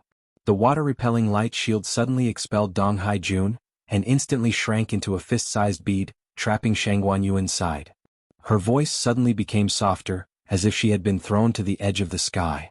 But the golden light inside the shield shone brightly, as if a small sun was trapped inside. Crimson cracks appeared one after another on the surface of the cover that had shrunk into a ball, but they quickly flowed like water and calmed down. Donghai Jun held the ball in his palms. The wounds on his face and wrists had healed. The tent was originally dark and gloomy, but now the small ball in his palms shone brightly, making his face look gloomy and ferocious. Although he did not have many treasures in his hands, this water-repelling light shield was one of the special ones. The tent of the commander of an army was the most heavily guarded place. As for the light barrier in his tent, it was the strongest of the strongest. Shangguanyu's cultivation was not low, but how could she break free in a short time when she was trapped in such a thing, with Donghai Jun's constant demon power pouring in from the outside? She shouted and scolded, but Donghai Jun was no longer submissive like before. Because of the fear of losing something, he was now determined and unshakable. This stalemate lasted for about half an hour, and the golden light in the small ball finally faded. Donghai Jun looked inside and could only see Shangguanyu shrouded in a cloud of mist. He couldn't see her figure or face. He sighed and raised his hand to cast a restriction on the ball, turning it black and then slowly put it down. His body suddenly withered and he sat in the mud at the bottom of the sea. Just like that, after about a quarter of an hour, a personal guard suddenly came in from outside the tent to report. Juansheng, Lord Donghai said weakly, "Get lost." But after a while the bodyguard still hadn't left. He then said, "Yes." He raised his eyebrows, "Scram." However, the curtain was suddenly parted and a person walked in. Lord Donghai was agitated and stood up abruptly. But he realized that the person who came was Huang Guanzi. He was stunned. After a while he said, "You, sir? Why are you here? Didn't I tell you to stay on the island? What happened?" Huang Guanzi frowned slightly and glanced at the tent. Inside the water-repelling essence light shield, there was originally a luxurious room. But now that the shield was in the hands of Lord Donghai, the tent was stuck in the mud of the seabed. The Dragon King of the East Sea fell to the ground. Now that he stood up, he couldn't even shake off the dirt on his body. Huang Guanzi then shook his head. "Don't worry, Juansheng. Nothing happened on the island. I was worried that something had happened here, so I rushed over." His eyes fell on the small ball in his hand. "I heard that a master from Penglai went straight to the Central Army. What happened?" Lord Donghai was relieved. But soon a look of despair appeared on his face and he sat down again. "Alas, nothing happened on the island. Alas, what's the use now? Alas, 1,000 years ago I didn't want to be this Dragon King. Alas, the Divine Lord chose me. Alas, if I hadn't gone to the Dragon Island, I wouldn't have become this Dragon King.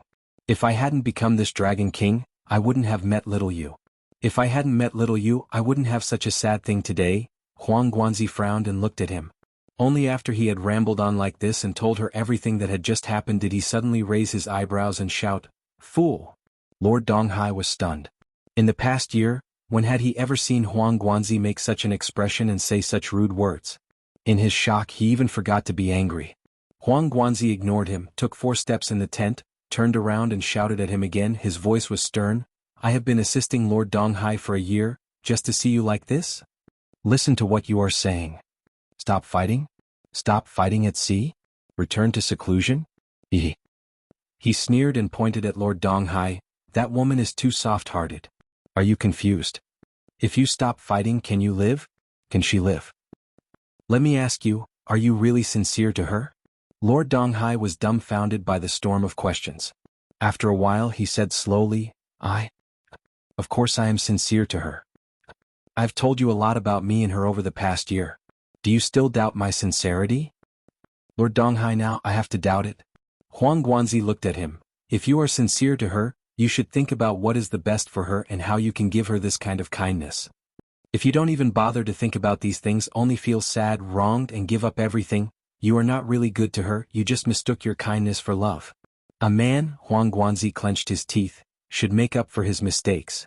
Instead of bemoaning and remorseful, he should be holding up the sky, not letting the sky collapse.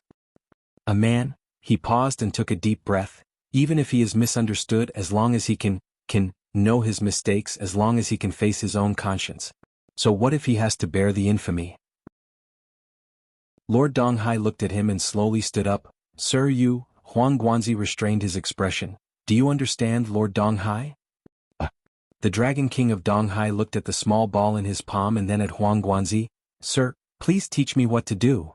The counselor from the Freemasonry finally relaxed a little. I dare not teach. I just give some suggestions to Lord Donghai. Sir, please speak. We are here for Li Yunxin for the entrance to the netherworld. Huang Guanzi softened his tone and said in a low voice, there is no conflict between Lord Donghai and Lady Mingyue about the entrance to the netherworld. We even have common interests. Only in the matter of Li Yunxin. Lord Donghai has a demon body and was transformed into a dragon king by Lord Shinryu. He can't remember his parents and he doesn't have any children, let alone this kind of emotional inheritance. He can't understand the relationship between mother and son. Love can be fated.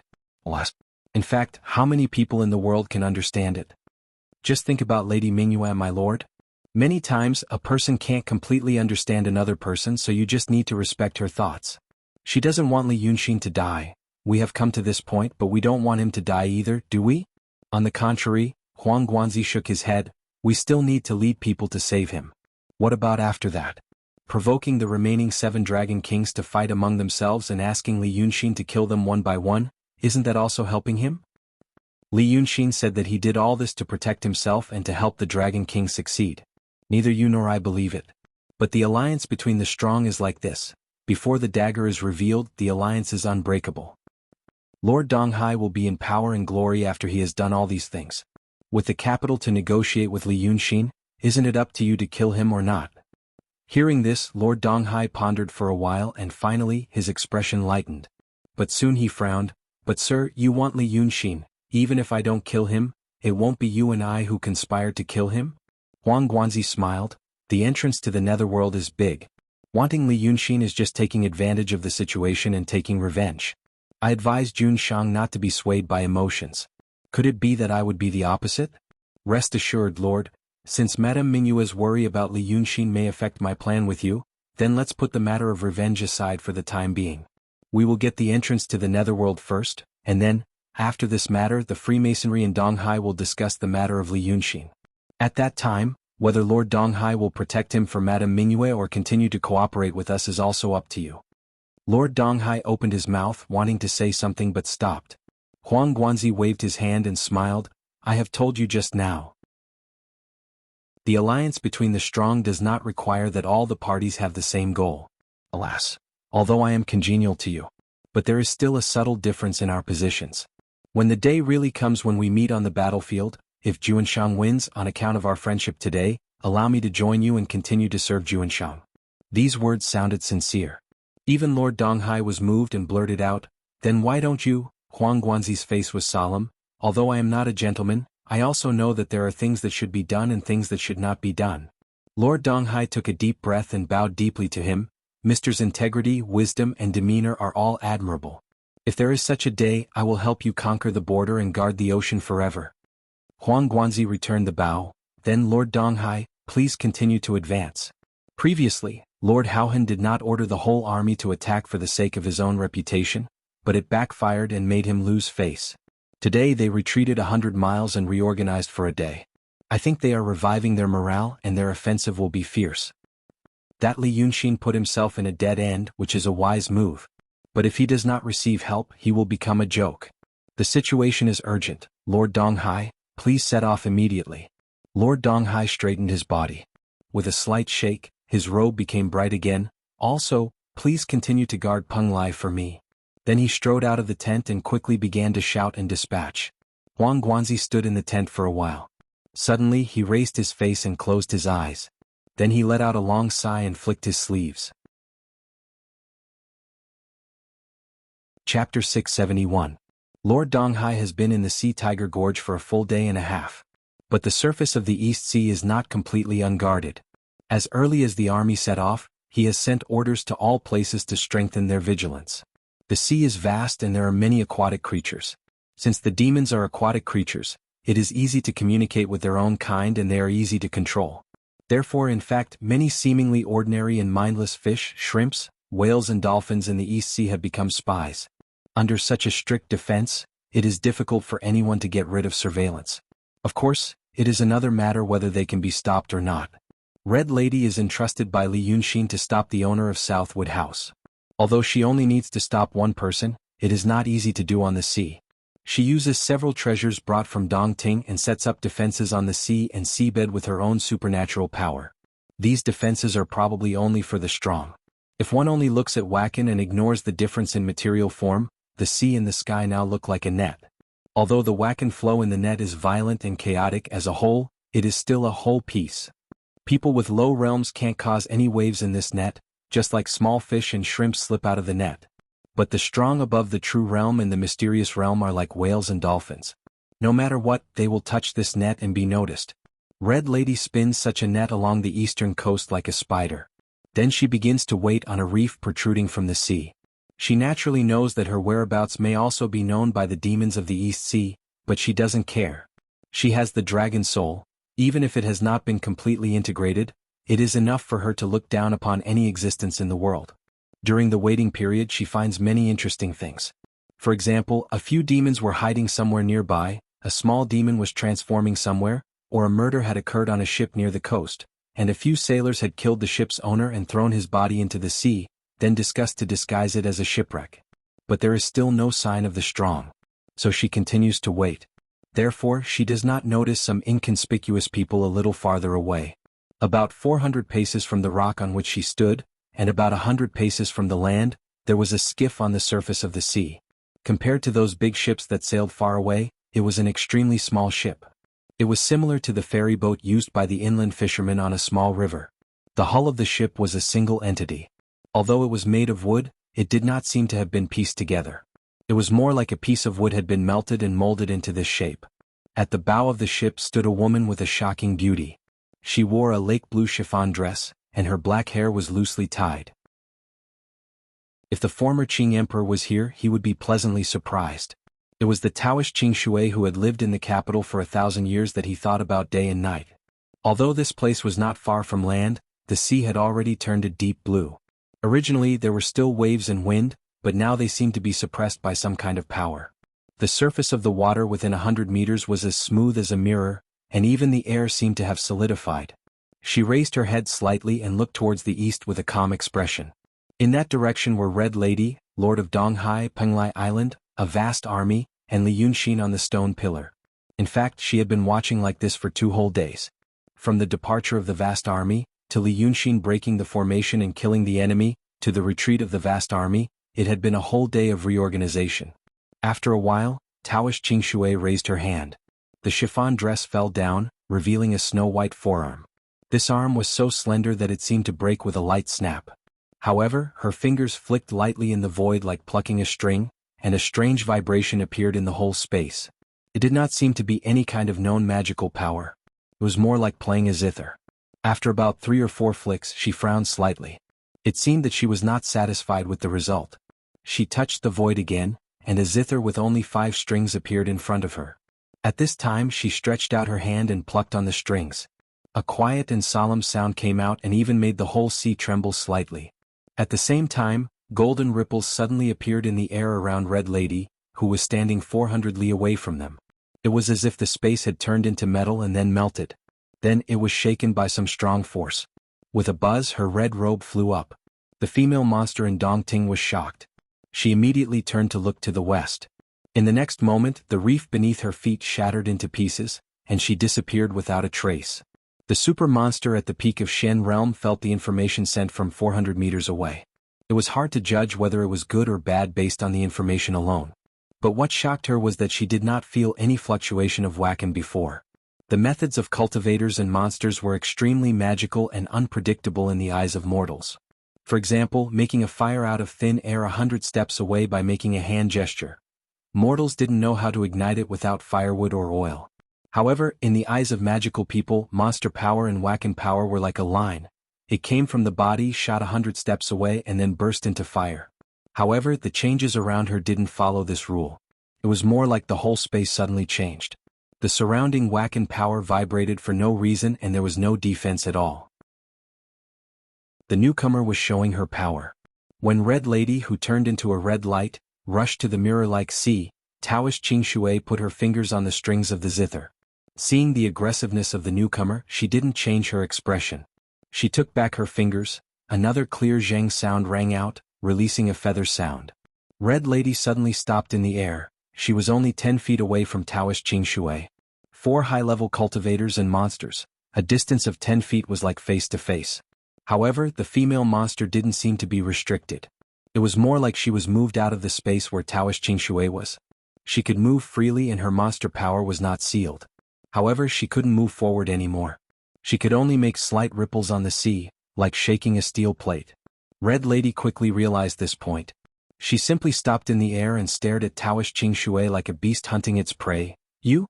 Are you the owner of Southwood House? Li Yunxin forbade you to go to him. Go. Taoist Qing Shui looked at Red Lady carefully. If others looked at this female monster like this, she would have been angry. But now she knew she couldn't figure out the opponent's method, so she couldn't vent her anger. She just raised her eyebrows and stared at her. What are you looking at? Taoist Qing Shui's face showed a trace of smile. What an overbearing little female monster. You're dead, but your obsession still exists for so long. Don't you know that this isn't a good thing? Red Lady looked at her angrily. What nonsense are you talking about? Taoist Qing Shui looked down and used her slender middle finger to gently slide on the strings. Little girl, you're already dead. It's just that it's common for mortals to die without knowing they're dead, but it's rare for a monster to die. Now, your body and mind are formed by the dragon soul. The reason why you can remember the past and your deep love for Li Yunxin is because of your obsession, causing you to sink into the sea of bitterness and unable to escape. She spoke very softly and slowly. Now that she sighed, it was like a cool breeze blowing on her face. Red Lady didn't know why the owner of Southernwood House didn't say anything about Li Yunxin the moment she saw her, but said a bunch of inexplicable things. She wanted to scold her loudly, but her anger slowly calmed down. She even felt that her body was soaked in a pool of warm water. It was so comfortable that she almost lost her strength.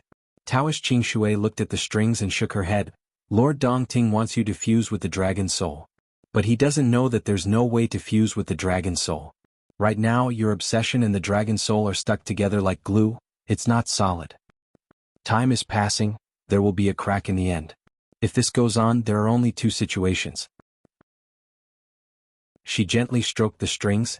Either your obsession is destroyed, you forget everything in the past and become a walking corpse with only strength. Or, your obsession with Li Yunxin wins over the dragon soul and you're separated from the dragon soul again. You're still you, but you've lost all your strength. Speaking until here, she looked at Red Lady. Little girl, that's why the Dragon Island Master isn't in a hurry to take away your things. So, what kind of result do you want? Red Lady suddenly felt tired in her heart. She had never heard of what Taoist Qing Shui said. Now that she heard it, she should be shocked, angry, or suspicious.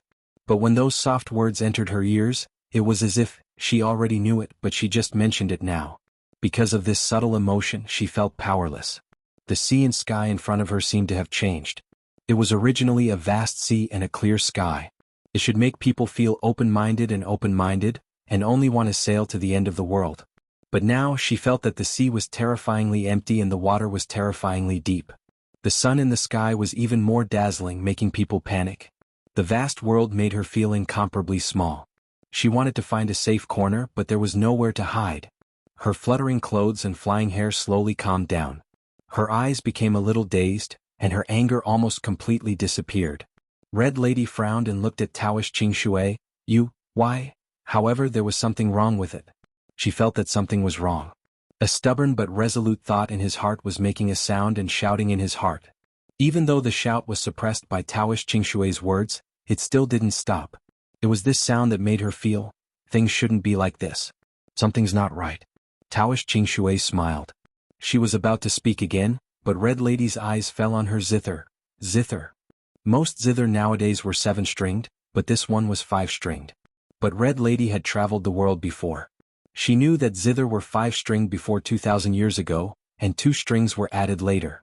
She was the princess of Dongting, and her father was also a person who loved elegance and prosperity. Therefore she learned how to play zither and knew the theory of zither. She knew that the 5-stringed zither, gong, shang, jiao and zhenyu, also corresponded to the 5 elements: earth, metal, wood, fire and water. Now Taoist Qing Shui was playing the zhenyu, The Jinin belonged to fire and could enter the heart. Chapter 672. Once she realized this, the tiredness in her heart suddenly dissipated. Taoist Qingshui was messing with her mind. Her body couldn't move forward, but she found the space around her was slightly vibrating. Taoist Qingshui's supernatural power was strange. It seemed to send her into another space.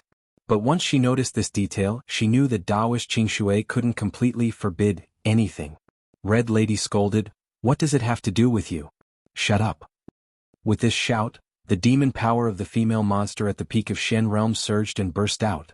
When she rushed over, Taoist Qingshui stopped her with the sound of feathers. But the force still made the surrounding sea slightly tremble. At this moment he suddenly exerted his full strength.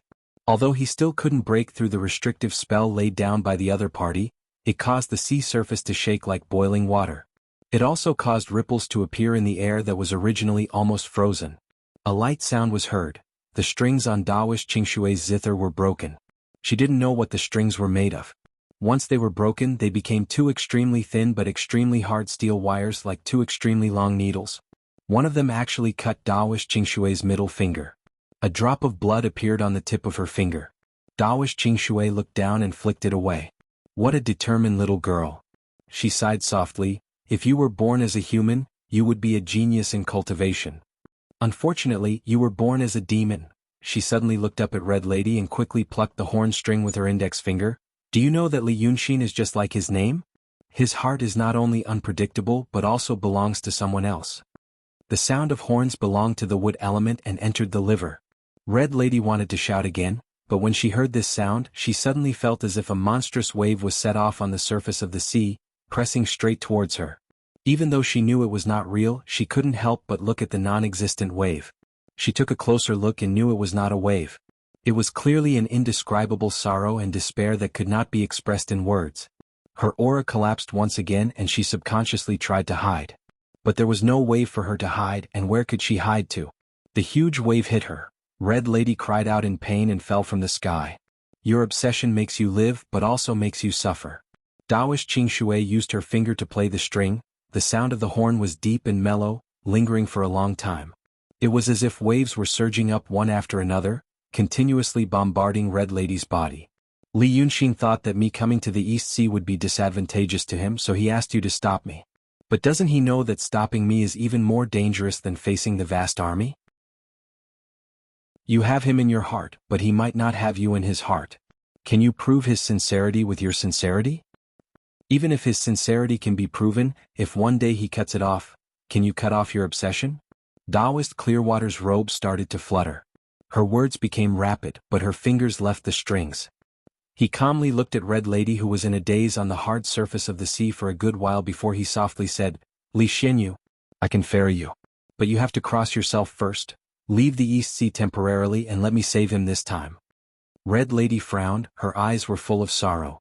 Her voice lost its previous imposing manner, and became like a woman who was heartbroken but still tried to hold on to a glimmer of hope. But I can also save him. Why must it be you? Taoist Clearwater shook her head slightly. Your strength is not enough. Your strength is not suitable for him. She paused and looked towards the east. The vast army is about to make a move. If you stop me here, his life will be in more danger. Think about it. Do you listen to him or do you bend for him? Red Madam stared blankly. His life, his life, his life. When she heard these words, just like before, a voice suddenly rang out in her heart. She was even more stunned and frowned. He told me. Red Lady leaned on the hard surface of the sea and shook her head slightly. He told me about this matter? Taoist Clearwater frowned slightly for the first time. This demoness was stubborn and strong-willed. She had used 4 out of 5 notes and she had already broken it once. But looking at the current situation, she had not completely subdued her, and instead there was a counterattack. But there was no reason for this. Whether it was Lord Dongting's method, Red Lady's fortuitous encounter, or Li Yunxin's entrustment, none of them were enough for her to have unexpected abilities. Then the question was it because of the word heart? The word heart was indeed the most difficult to predict. Taoist Clearwater seemed to be able to subdue Red Lady effortlessly. The battle between high-level cultivators and great demons was always earth-shattering. Only when there was a huge disparity in strength or when it was just a friendly contest, would there be such a situation? But in fact, according to Taoist Clearwater, although Red Lady belonged to the category of not completely fused with the dragon soul, the power of the Xian realm that she displayed was not to be underestimated. Now that she used such a method, it was not as easy as it looked. But it was still not enough to completely subdue her. Red Lady said in a low voice. But he told me that this matter concerns his life. Taoist Clearwater heaved a sigh of relief. If you continue to block me here, his life will indeed be in danger. But Red Lady seemed to be gripped by some kind of paranoid emotion. She restrained the terrifying demonic power in her body and unconsciously repeated Taoist Clearwater's last sentence. His life will be in danger. His life will be in danger. As she said this, she slowly raised her head and looked towards the east blankly. But, he said, if you go over, his life will be in danger? Taoist Clearwater raised her hand and placed it on the fifth string. He is involved in the situation, so he can't see the whole picture. What he said may not be true. But, Red Lady turned to look at her. You are even afraid of me? What are you going to use? Her eyes were originally dim because of the great sorrow. However, when Taoist Qing Shui mentioned Li Yunxin's life, the melancholy in her eyes seemed to be pulled and bitten by a stubborn force. Following her words, the melancholy in her eyes quickly faded away. Red Lady raised her head. The light in her eyes gradually became clear. What are you going to use to save him? Her voice was like tearing silk, almost tearing the sea and the sky apart. No one knew where the female monster got her amazing strength from. She suddenly stretched her hands forward. The originally calm and solid sea seemed to have suddenly melted. The rolling waves were lifted up by her strength and directly rushed towards Taoist Clearwater's small boat. The vanguard of this huge force was an even more powerful sound wave. Previously, Red Lady used the sound wave to break one of Taoist Clearwater's zither strings. Now, this sound wave was even fiercer and more than 10 times more powerful than before. Bang! A loud explosion was heard. The guqin in front of Taoist Qing Shui was shattered into pieces and even scratched her face. Now, Red Lady was like a ferocious beast that was restrained on an iron plate. This ferocious beast was previously weak, but now she was energetic again. Although it was still bound, it had already caused the entire iron plate to start to shake. The calm sea had once again become turbulent. Taoist Clearwater's zither was destroyed, so she couldn't even play the fifth note. The small boat under her feet was still intact, but it was also shaking in the waves as if it was about to capsize. When the zither exploded, it created a terrifying airwave that enveloped Taoist Qing Shui. When the rolling airwave arrived, it dispersed the airwave. Now, she didn't look as calm as before. There were bloodstains on her face and arms, and even her lake blue gauze dress was torn. Red Lady was startled by this scene. How could a person who could suppress a great monster at the peak of Xian realm have such a fragile body? But after this shock, she was even more shocked. When the waves that were stirred up by her blasted Taoist Clearwater and the small boat under her feet, her whole appearance changed. Taoist Clearwater's body suddenly shone with golden light. And on her face, arms and the wounds caused by the broken pieces, also shone with golden light. It was as if the blood flowing in her body wasn't blood, but was really filled with golden light. Red Lady was no stranger to such a scene. Li Yunxin, the current her, once she was injured she would always be like this. What is this Taoist Clearwater? Is it, also, Longzi's? Chapter 673. While Red Lady was shocked, Taoist Qing Shui pressed her hand down and suppressed the surface of the ocean again. At this time her temperament was completely different. Taoist Qing Shui was extremely beautiful. She wore light clothes and her hair was like a waterfall. It was as if she was taking a leisurely walk in her own room in Chengdu or Jinghua instead of the battlefield. But now, although her appearance didn't change much, her details had changed subtly. Her hair was spread out. Although it was still smooth and not messy, it also caused her originally calm temperament to decrease by a third. The pupils in her eyes became a little thin. Although they didn't shrink into a line when Dragon Sun was angry, they became oval, like a cat in a bad mood. Therefore, these pupils also added a bit of demonic temperament to her temperament. The thin clothes were shattered by the waves raised by Red Lady. However, a layer of faintly discernible armor appeared beneath it. But if you looked carefully, it didn't seem to be armor but scales growing on her body. Although Red Lady, who was at the peak of Xian realm, couldn't seriously injure Taoist Qing Shui, she had to use some means and show her face to deal with it. You. Red Lady frowned and looked at her in surprise. Aren't you the owner of Southernwood House? If you want me to be, then I am. Daoist Qingshui pressed her hands down again, and the surface of the ocean became a piece of iron plate again. But this time Red Lady was excluded. The area within 100 miles became a wizardry barrier, and Daoist Qingshui was shrouded in it. Red Lady was no longer restrained, but she couldn't come in. This seemed to mean that Daoist Qingshui admitted the strength of the female monster and believed that she might be a substantial threat to her. Such a discovery made Red Lady feel proud. She raised her eyebrows. It turns out that you were just pretending before. Today I'm here, so don't think you can escape. But Daoist Qingshui only showed a fleeting and slightly mocking smile on her face. Little girl. I just can't control you, not that I can't kill you. Previously, I called you here just to avoid the fight and trouble in the east. I wanted to make things clear to you here.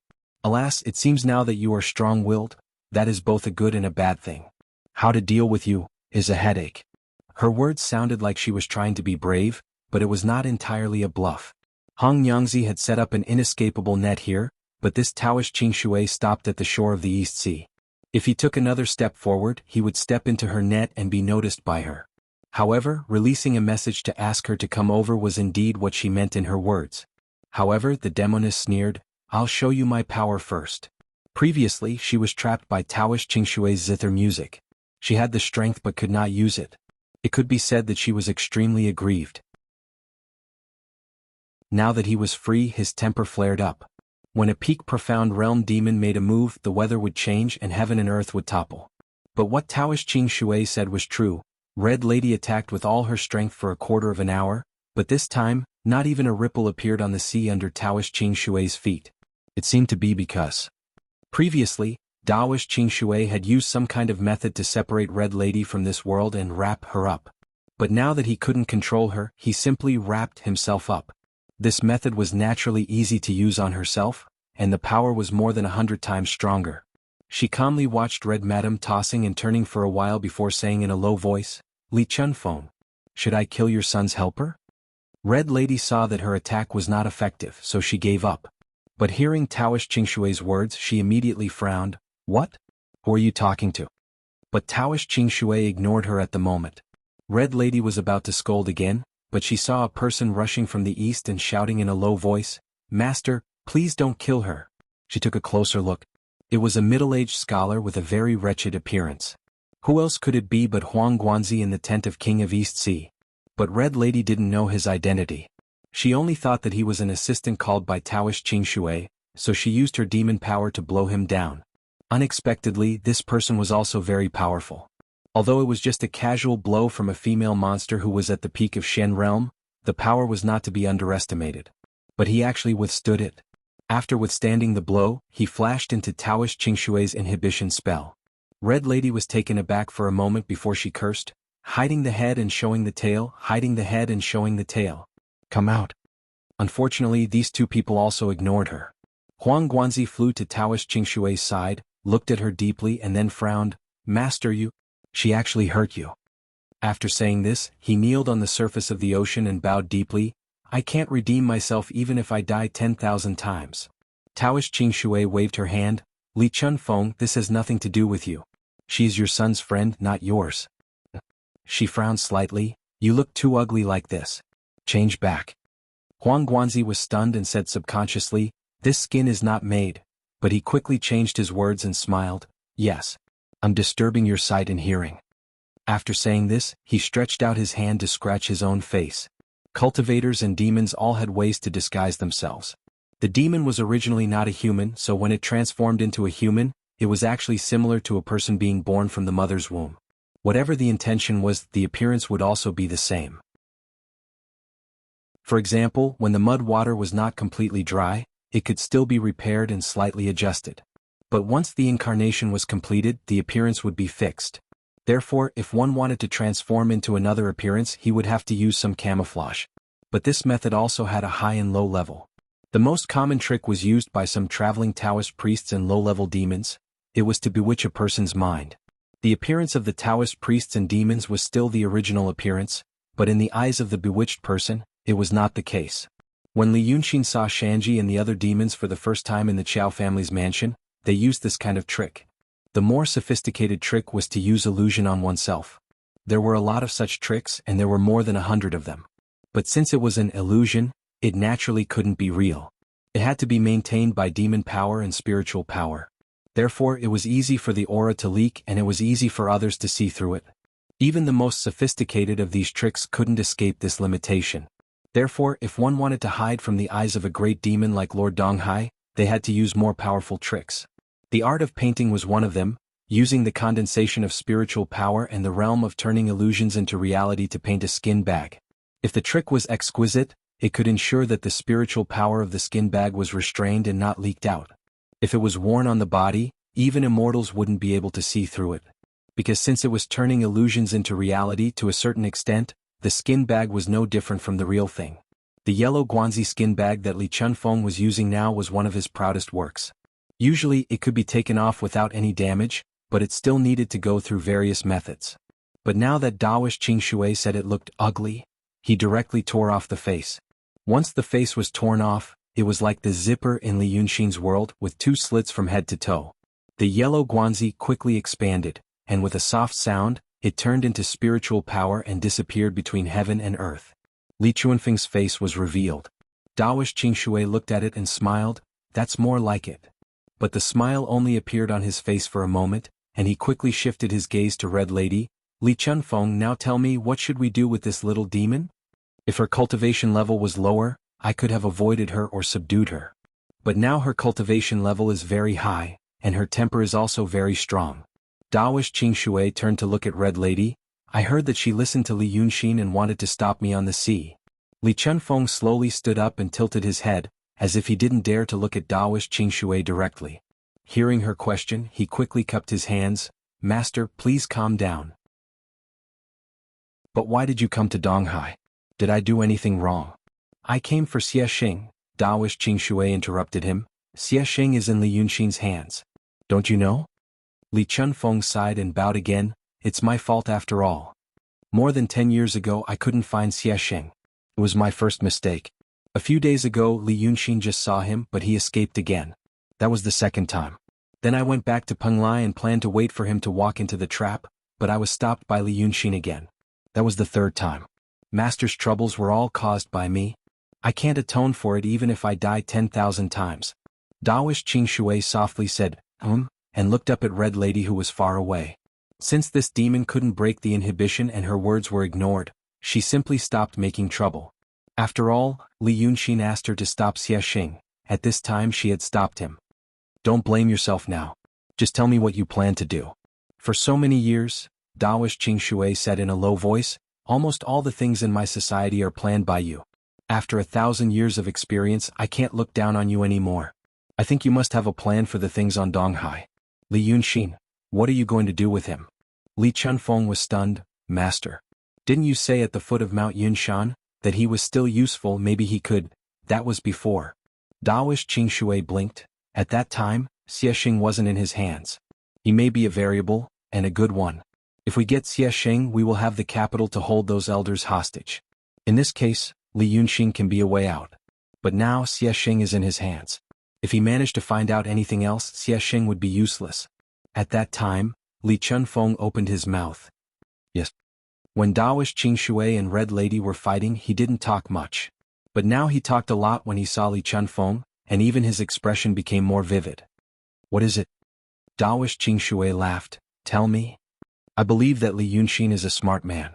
Once he asks something, he will know that he will die if he continues to ask. But if he is really stupid..." Li Chunfeng sighed. "I will kill him myself." Chapter 674. So do you think he got the answer? Li Chunfeng glanced at Red Lady in the distance. "I think, not yet. He probably used it as a bait to see you." Dawish Qingshui was silent for a while. "You're really brave." Li Chunfeng worshipped again in fear. "Master, please don't be angry." It was an expedient measure. At that time, I saw that Li Yunxin had the state of mind of a Taishang and was a terrifying cultivation genius. If we let him go, he would be out of our control very soon. That was the only way. He paused and said carefully, "In this world, besides the master's previous life, who else could call him?" Dawish Qingshui frowned slightly. Li Chunfeng immediately stopped talking. Undoubtedly, the owner of Southwood House didn't like Li Chunfeng to mention this. As for whether she didn't like to talk about her previous life, or her previous life's role in that incident, no one knew. I believe what you said.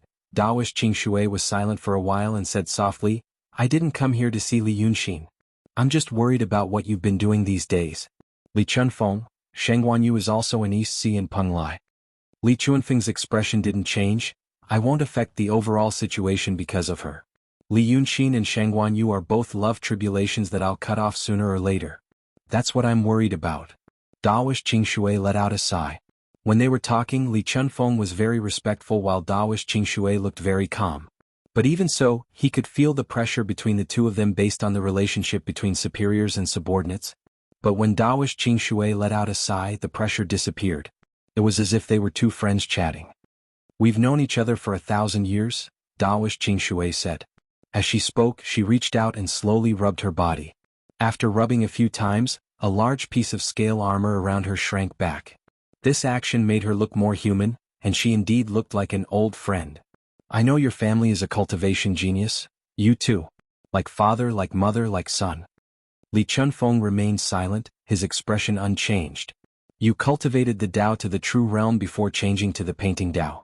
When he was cultivating the painting Tao, he had broken through and regained his youth, which was why he had the appearance of a young man.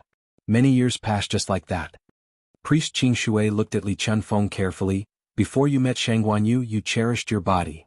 But after you met Sheng Guanyu, you lived with her for more than 10 years, which meant that you aged yourself by more than 10 years. At that time, I thought that you didn't want Li Yunxin to see through you. But even now you're still like this, Li Chunfeng whispered. If his lord doesn't like it, I'll draw myself back. Clearwater Daoist smiled. It's not a matter of whether I like it or not, or whether you can draw it back. Cultivators say that they have long lives, but aging is not something that they can control. Those who hadn't entered the realm and couldn't maintain their youth forever would also grow old. Breaking through realm after realm, there would always be a chance to regain their youth. But the extent of youth depends on each person's aptitude and fate. You used to chat with me and you said that there's no retreat in the path of cultivation. It's appropriate to use it in this case. Breaking through again and regaining their youth, people can choose whether or not they want this youth. But if they don't want this youth and ask themselves to grow old, it's an irreversible process. They have to wait for the next realm before they have a chance to choose. When you and Sheng Guanyu raised Li Yunxin, Sheng Guanyu chose to call her appearance the same for 10 years. But you said that you're old. You're already in the mysterious realm. You should know that once you grow old, you'll never have the chance to regain your youth. Priest Qingshui was silent for a while. Are you doing this for Sheng Guanyu, Li Yunxin, or your tribulation of love? No matter which one it is, I don't believe that you'll cut it off. Priest Qingshui whispered, She mysterious realm, you've stayed for 1,000 years. You've never cut off your love, can you do it this time? Li Chunfeng was finally moved. He moved his feet and said, You're very similar to that female monster. Priest Qingshui looked at him and said, You didn't realize that your problem is not only the tribulation of love. The tribulation of love has now become a part of your other tribulation. You don't cut it off because you need this tribulation of love. You need to feel that you still have feelings, that you can be touched, and that you're like an ordinary person. But are you touched by Sheng Guanyu or Li Yunxin? You don't know it yourself, do you? You're holding on to this obsession, this tribulation of love, for fear that you'll lose it. Li Chunfeng, don't you realize that you've entered the void tribulation? Li Chunfeng slightly opened his eyes and said, Master, you're overthinking. Priest Qingshui raised a hand and sealed Li Chunfeng's lips with a finger, saying softly, You're in the mountain. I know what you're going to do to Sheng Guanyu. She's with Lord Donghai. Ordinary people who know the inside story will think that you're a married couple, playing the Dragon King of Donghai in the palm of your hand. But those who know something about you will think that Sheng Guanyu is also your chess piece, but this time she doesn't know it. But I understand you. Priest Qingshui moved closer and looked into Li Chunfeng's eyes, saying slowly, You really fell in love with her and you really eloped with her. But the regret in your heart made you unable to face her anymore, so you left. Until now, you want to choose a husband for her, who can love her and take care of her. Unfortunately, in this aspect, your vision is as bad as hers. In fact, it's already bad that you chose her. A girl like her, born in the Xianmen, has extraordinary talent, and is doted on by millions. Such a girl is like a proud daughter of an official's family in the secular world. She told a thief who jumped into her boudoir that she was depressed and had no one to rely on, but the thief took it seriously and so did the girl. But she didn't know that a girl like her, even after hundreds or thousands of years, would still be a girl. She only thinks about love and she can be called kind. But she doesn't have the responsibility to show off her kindness, she doesn't want to be responsible for anything, and never knows what she should be responsible for. Luckily she's a cultivator and can save her life. If she's a lady in the secular world, she probably only knows how to cry. Priest Qingshui smiled. This isn't her fault, it's her family background's fault. She's even better than many ladies of her family background. But Li Chunfeng, you think you're doing it for her own good, to atone for her sins, to choose someone for her that you think is worth entrusting? But have you asked her? You are doing it for your own good. Until now, haven't you realized it? When you're in the tribulation of love, your love can't be real. It's not that you want to love, it's that tribulation that wants you to love. You think your own feelings and thoughts are actually the thoughts of the tribulation of love. And the thoughts that you want to cling to this tribulation of love is not yours. It's the thoughts of your vacuum tribulation. Do you understand now? Li Chunfeng gritted his teeth and took a step back, widening the distance between him and Priest Qingshui. Then he frowned. My lord? My lord, what are you trying to do by saying all this at this time and place? I told you not to spoil things because of your own good intentions. Priest Qingshui rubbed the space between her eyebrows. At this moment, the strange phenomenon on her body had disappeared, and the thin gauze dress had returned.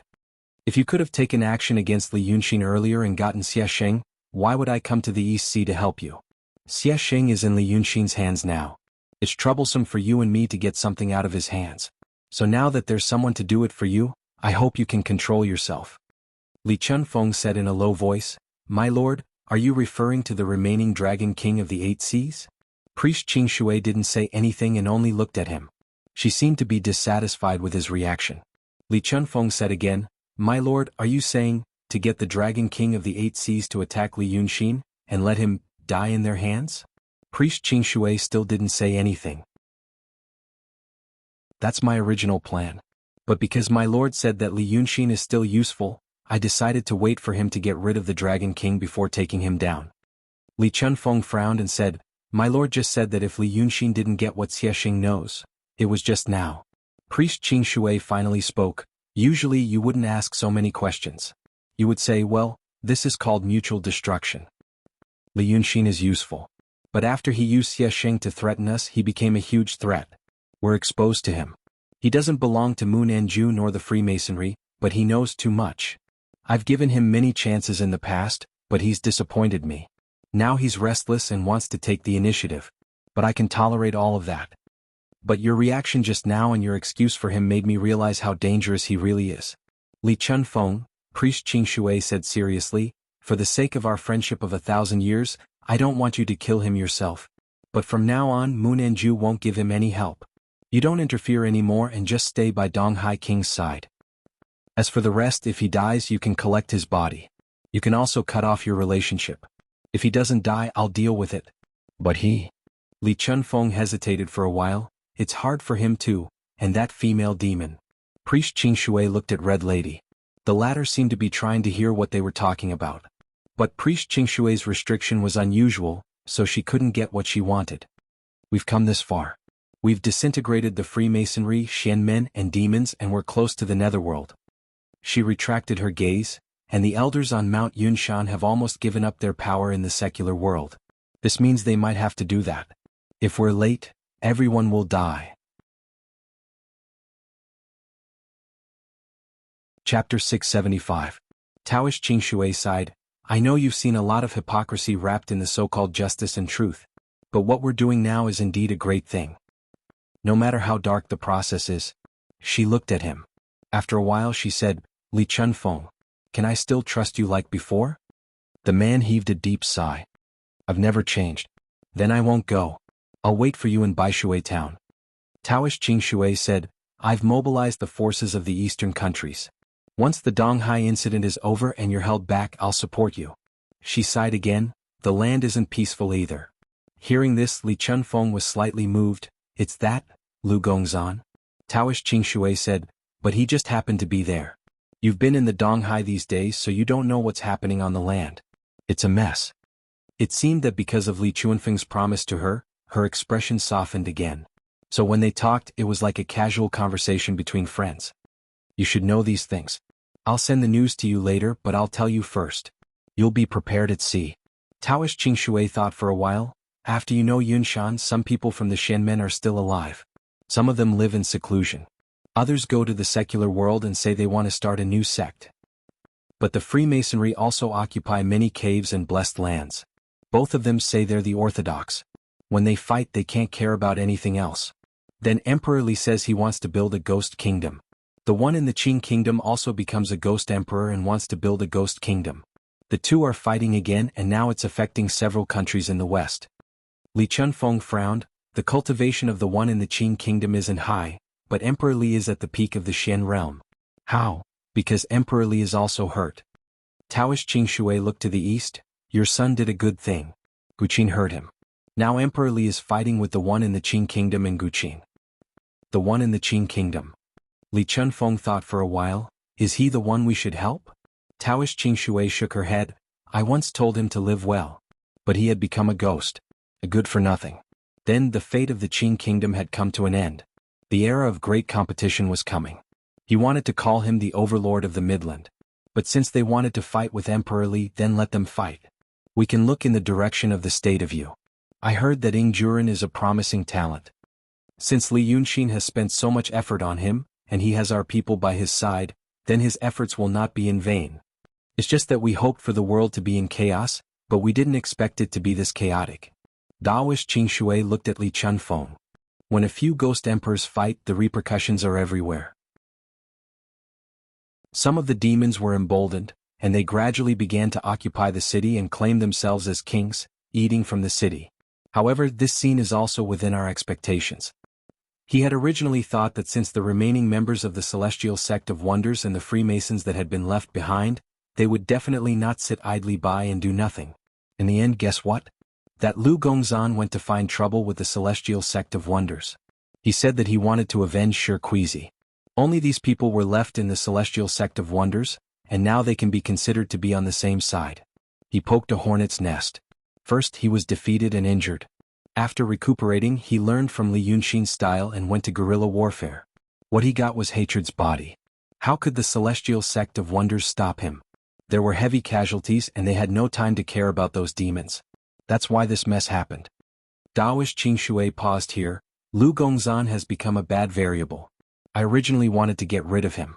But then I thought that maybe I can keep him to hold back Li Yunxin. These days I have already sent people to capture him. Now he is trapped in the north. In about 10 more days, whether he is captured or killed, there should be a result. At that time you can use him here. Li Chunfeng thought for a while and only said, Master, you are far-sighted. Daoish Qingshui nodded. Get the Dragon Island, get the entrance to the Netherworld. If there is a new world in the Netherworld, it will be mine and yours. Go. After she said this, the small boat under her feet suddenly retreated. She only retreated about 10 feet, but in an instant she was 100 miles away. After a breath's time, she could no longer be seen. Since Daoish Qingshui left, the restriction on the sea disappeared. Red Madam immediately frowned. She thought that there would be a fierce battle between the two of them. She didn't expect that Daoish Qingshui came and left suddenly. Only a Xian realm man was left. She was about to speak, but Li Chunfeng turned to her. I persuaded her to leave. Help me pass a message to Li Yunxin. Who are you? Shengguanyu is in Penglai Island. She is now kept in the water-repelling essence light shield by the Dragon King of the Eastern Sea. Li Chunfeng interrupted her. She still doesn't know what I have done. If he wants to ask me, find me and save Shengguanyu, he must calm the sea. Now that Penglai is surrounded by a large number of soldiers, he can't break in. Now the vast army is going to send troops again. You go and tell him that the mantis stalks the cicada, unaware of the oriole behind. After saying this, Li Chunfeng rode the wind and was about to go northeast. But Red Madam waved her hand, and suddenly a wall of water rose from the sea. I can't stop her, but can't I stop you? Stop pretending to be a ghost. Because of the previous setbacks, the female monster wanted to use all her strength. Li Chunfeng was really stopped by her. But he didn't panic, just looked at her. Li Yunxin asked you to stop the owner of Southernwood House, but did he ask you to stop me? Instead of entangling with me here, it's better to help him. In a couple of hours the Eastern Sea Army will be here. At that time, even if I pretend to stop you, it will be a waste of time." Red Madam sneered, "You are obviously on her side." Li Chunfeng was stunned as if he just realized something. Then he smiled and pointed to himself. "So, little girl, you don't know who I am?" Red Madam glared at him. "I don't care who you are. I am his father, Li Chunfeng." Li Chunfeng said, "I heard that your Dongting always likes secular prosperity, and your father likes to make friends in the human world. Since you want to be my daughter-in-law, why don't you bow to me?" "Bullshit," Red Madam said angrily. "His parents died a long time ago." Although she said so, she still frowned and stared at Li Chunfeng. A look of doubt soon appeared on her face. If Li Yunxin was 20 or 30 years older, it seemed that he should be like this. Seeing that she was in a daze, Li Chunfeng flew up again and said, "Go." Red Madam raised her hand but she didn't stop him. Hundreds of miles away from the stone pillar where Li Yunxin lived, as Li Chunfeng said, the vast army was mobilizing troops. They spent a whole day watching Li Yunxin's movements and finally realized that it was difficult to find any clues. There were only two things Li Yunxin did. One was to repair the magic circle, and the other was to draw soldiers one after another. These monsters in the sea had never seen such a method before. The so-called magic of turning beings into soldiers, in Xianmen could not only be used by cultivators, but also by some monsters. But they all knew that it was an expedient measure in an emergency. After all, those things were transformed by Wacken and monster power. Some of the Wacken and monster power came from heaven and earth, and the other part came from the caster. Once it was damaged, the caster would also suffer. It was not something that could be transformed and thrown out. Therefore, it was often used to do some troublesome things that were inconvenient for the caster to do. It was a means of using the strong to fight the weak. If two strong people used this method in a fight, if the opponent broke these things one by one, it was equal to hurting the original person, which was exactly what the enemy wanted. But the method Li Yunxin was using now looked completely different. He was in the profound realm, and now he was using the skill of turning illusions into reality, to draw them one by one. They were all strange-looking guys. For example, there was a green-armored swordsman holding a two-handed greatsword. He wore a helmet on his head, but there were so many eyes on it that it was scary to look at. He sat cross-legged next to Li Yunxin as if he was protecting him. There was another swordsman with his hair tied up, holding a long and thin sword. The sword was sheathed at his waist, and he was leaning against a deep blue ox demon, who was playing an unknown musical instrument. The sound was curling up, like the mournful music of ancient times. There seemed to be a stone demon next to the ox demon. There was a faint flame coming out of the cracks on its body. It was as if lava had become a spirit. There was also a snake demon with a head full of snake hair, a nine-tailed fox demon, and other strange-dressed guys. They were standing on the reef where Li Yunxin was, and there were more than 40 of them. At first he thought that they were help from somewhere, but he soon found something unusual. For example, when he summoned something, if he didn't like it, he would draw something on the paper in his hand. That thing would disappear into thin air. Seeing this, he realized that he had summoned it with his own ability. But even Qin Fengzi could feel that those things were real. They weren't created by pure demonic power or spiritual power. And they did exist in this world. Although there were strong and weak powers, they did exist. These demons seemed to be the commanders who led the army. Under the stone pillar, on the surface of the sea that Li Yunxin had solidified with his ability, there were thousands of soldiers. These soldiers were all dressed in different attires, and their weapons were of all sorts. Some had their hair in a bun, some wore heavy armor, and some held sabers as tall as a person.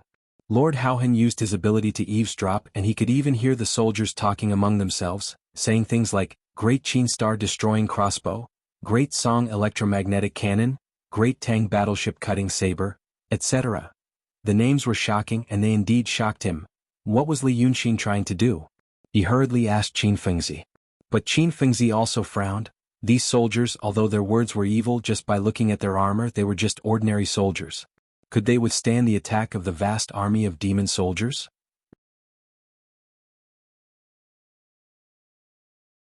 Chapter 676. But how could he not panic as he watched him create soldiers one by one? But even if he panicked, he had to wait for a day. Someone had already killed his way to the center of the army. He said that because he cherished talent, the whole army had retreated and asked him to rest. If he went back on his word, the demon kings on the ocean would become restless, and it would be a great disaster for him in the future. Finally, a whole day had passed. He heard the report from the 15 scouts heading to the northeast. Lord Donghai's army had already set off, and it was said that two powerful beings were fighting to the west, closer to the land. One of the two powerful beings must be the female demon, Red Lady. He knew that the opportunity had finally come.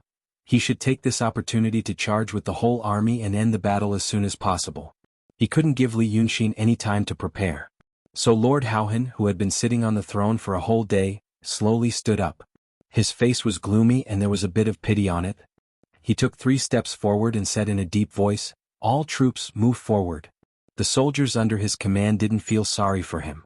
In their eyes, Li Yunxin had killed countless comrades, and now he had recruited many soldiers. In their hearts they only thought, how good it would have been if I had killed him earlier. This time, Lord Haohan planned to charge with the whole army and finish the battle in one fell swoop. He had already lost face once, and if he made another mistake his reputation wouldn't be good for hundreds of years.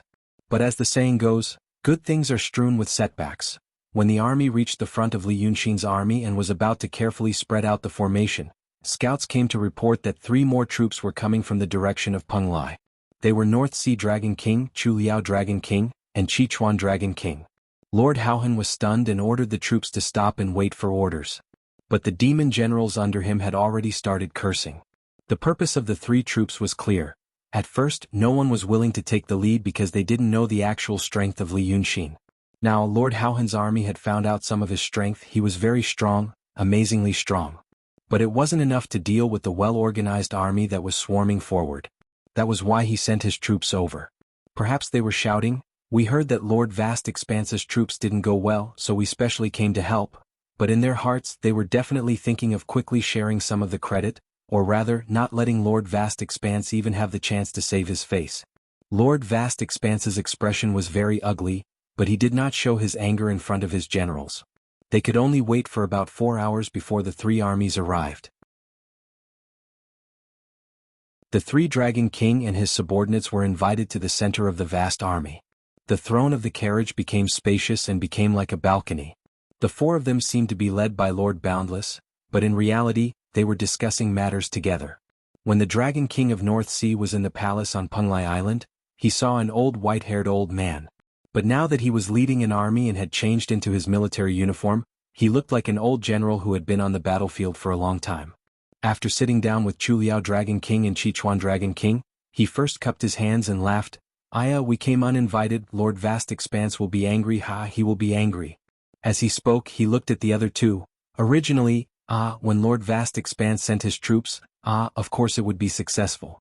But us brothers, listen to the movements, say, don't waste your breath. Lord Vast Expanse's face was gloomy as he interrupted the old dragon. The 3 of you each brought 1,000 troops to me. Do you think I don't know what you want to do? The Dragon King of North Sea hurriedly said, "Not at all.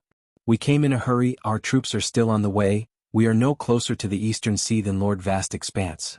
But at this time, Lord Vast Expanse did not seem to want to give these people any face. He laughed coldly and continued his previous words, "Divide the credit. My vast army first investigated Li Yunxin's situation, then you brought people over. If we really fought, I would still be the main force. If we won, you would end up with the reputation of the Allied army? I'm rather puzzled. Who do you want to show this reputation to?" The Dragon King of North Sea laughed again.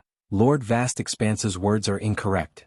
While the 4 Dragon Kings were engaged in a verbal battle, the disciples of the lifeless immortal gate in their army had also gathered together.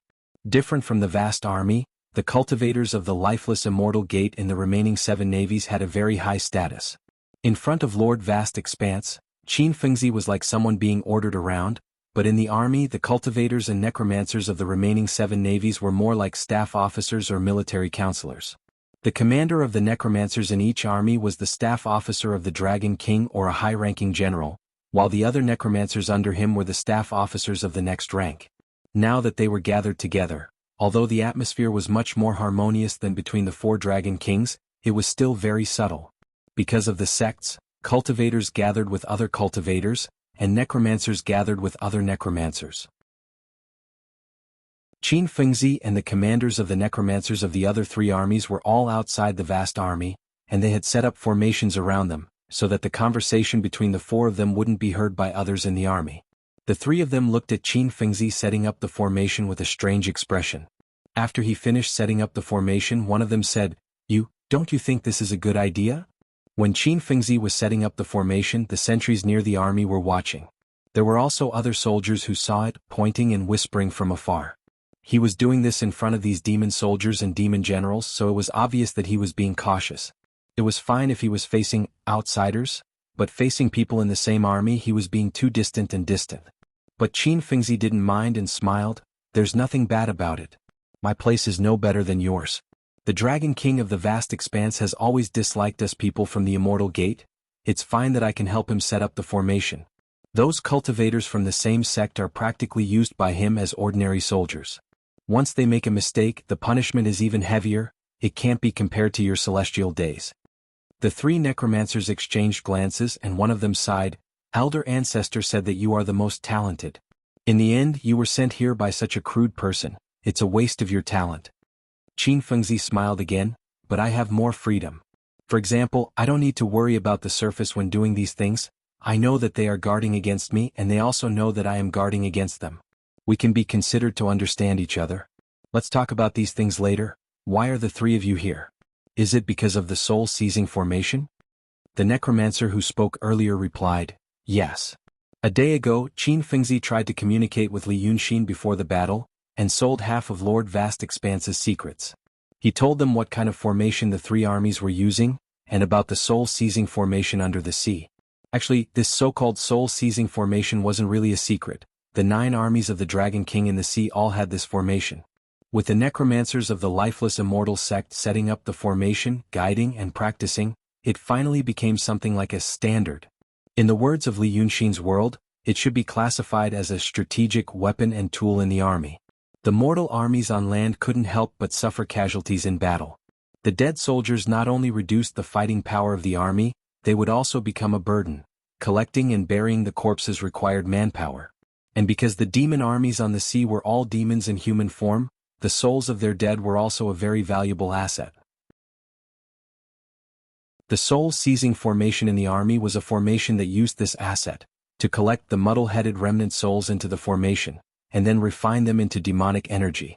Then it could be used to support the soldiers who were still alive, or as a means of attack. This kind of method was very difficult to implement on land. Because humans always valued human relations and etiquette more than demons. If they really did this, not to mention the effectiveness of the formation, the morale of the people would definitely fall apart. Mortals paid particular attention to burial, and death was the most important thing. But if their souls were scattered after death, who would fight for them? But such a soul-seizing formation would have a very serious loss. For example, if a newly dead remnant soul contained 10% demonic energy, then after the soul-seizing formation circulation, only 30% could be used. The remaining 70% would be consumed in the circulation process. The formation was like a machine, it also needed to be replenished with energy. However, this was what the necromancers of the lifeless immortal sect said. The one who talked the most with Qin Fengzi was the head of the necromancers of the North Sea Army, San Fengzi. He answered with a yes, and his face became serious. We are not here to snatch your credit, senior marshal brother. There is a reason for this. It happened not long ago. He lowered his voice. There was news from the immortal sect. They said that they needed more souls. We thought about it and felt that it was about the formation in the vast sea. Senior marshal brother, did you hear anything? Qin Fengzi was slightly stunned. That formation? That formation has been in the vast sea for many years. All these years, the demons in the 9 seas have been fighting and killing, all the newly born remnant souls have been refined, and 70% of them have been refined into that formation. As for the demonic power inside, we don't even dare to imagine it. Why are they in such a hurry to get more souls now? San Fengzi hesitated slightly. They probably saw this opportunity when the 9 seas sent out their troops, and thought that it was a good opportunity. We gave the Dragon King and the others 10% of the demonic power in the soul-seizing formation, and gave them 30%. The remaining 70% is said to be consumed, but it is actually flowing to the formation in the vast sea. Recently, many demons have died in the sea. The demonic power is also considerable. Qin Fengzi frowned. I'm afraid. Elder Ancestor saw what happened at Lu Yunshan's place a few days ago. When he saw tens of thousands of Lu Yao dying, he was also tempted. But the sea is different from the land. The demons on the land were sent to their deaths by the dragon's son on the land. Although we are from the immortal sect, we are all sea demons. If you really ask us to do those things on the land, to kill our own kind, to cut off their roots, can you do it? These two people's words were very vague, but the four of them were very clear in their hearts. In the vast sea there was a formation. Only the disciples of the immortal sect, the core disciples of the immortal sect, knew about the existence of this formation. The necromancers of the immortal sect provided the soul-seizing formation to the Dragon King's army of the 9 seas. It was said that the souls of the dead demons were refined into 30% demonic power for the demon army to use, but in fact, the soldiers of the Dragon King only got a small portion. The big head, the remaining 70% of the demonic energy, was gathered in the hidden grand formation in the vast sea. Until now, San Fengzi smiled bitterly. Senior Martial Brother, you think too much. You are saying that Elder Ancestor wants to be like the Dragon's son on the land, to send the demon army of the 9 seas to their deaths and use their souls? Ha! Even if Elder Ancestor wants to do this, the demons on the land died in the hands of the cultivators of the Taoist sect. Who will be the enemy on the sea? Speaking up to this point, he looked to the west and said, "Can it be that Li Yunxin? I think he will die here today. We are afraid that he will die too quickly." After knowing that your vast sea army was defeated, the few of us hurriedly urged the Dragon King to rush over. We thought that if the few of them could restrain each other, that would give that Li Yunxin more time to breathe, and kill more demons in the future battle. We can be considered to have done our part for Elder Ancestor. Speaking up to this point, he noticed that Qin Fengzi's expression suddenly changed and he was stunned. San Fengzi frowned. "Senior Martial Brother, what's wrong?" But Qin Fengzi was stunned for a full 3 breaths before he blinked his eyes. Did we misunderstand Elder Ancestor's intention? Seeing his expression, the 3 of them were even more shocked. Although this Qin Fengzi had only cultivated for a short period of time and his cultivation level was low, he was very talented and was favored by that Elder Ancestor. Usually he was very calm when he did things, but now he was inexplicably shocked, as if he thought of something big. "Misunderstood?" San Fengzi said. "What meaning?" "That's Li Yunxin." Qin Fengzi widened his eyes and looked towards the west. After looking for a long time he said, "That's right, why didn't I think of it earlier? Junior Martial Brother, how did Taoist Master Purple Knight lose to Li Yunxin? You all know the details, right?" San Fengzi was still frowning. Those cultivators have their eyes on the top of their heads. It's not strange for them to lose because they underestimated their enemies. That's not what I'm talking about. When Taoist Master Purple Knight attacked Li Yunxin's restriction, he said that Li Yunxin couldn't hold on and shouted to borrow a spell from the Shinryu, and it seems like he really did borrow it, which was why he was able to resist that attack. Qin Fengzi frowned as he spoke. Think about it. These Dragon Kings came to encircle Li Yunxin because they believed that Shinryu only wanted to use Li Yunxin as a training ground for the Dragon Kings on the sea.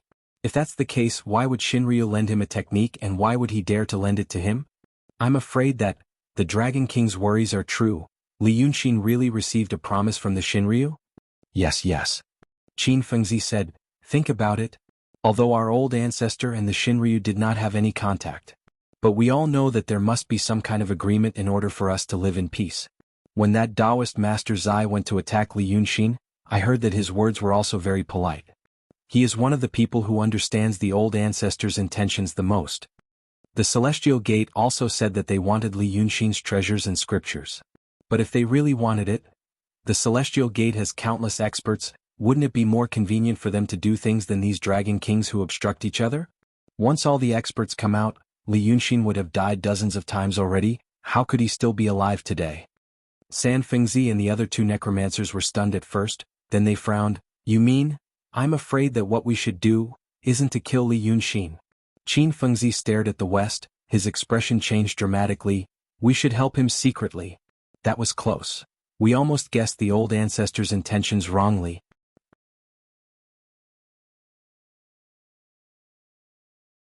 Chapter 677. They didn't expect him to say something like that. The 3 necromancers were silent for a while before saying hesitantly, "If that's the case, why didn't he tell us directly? Senior Martial Brother, are you thinking too much? Is there something else?"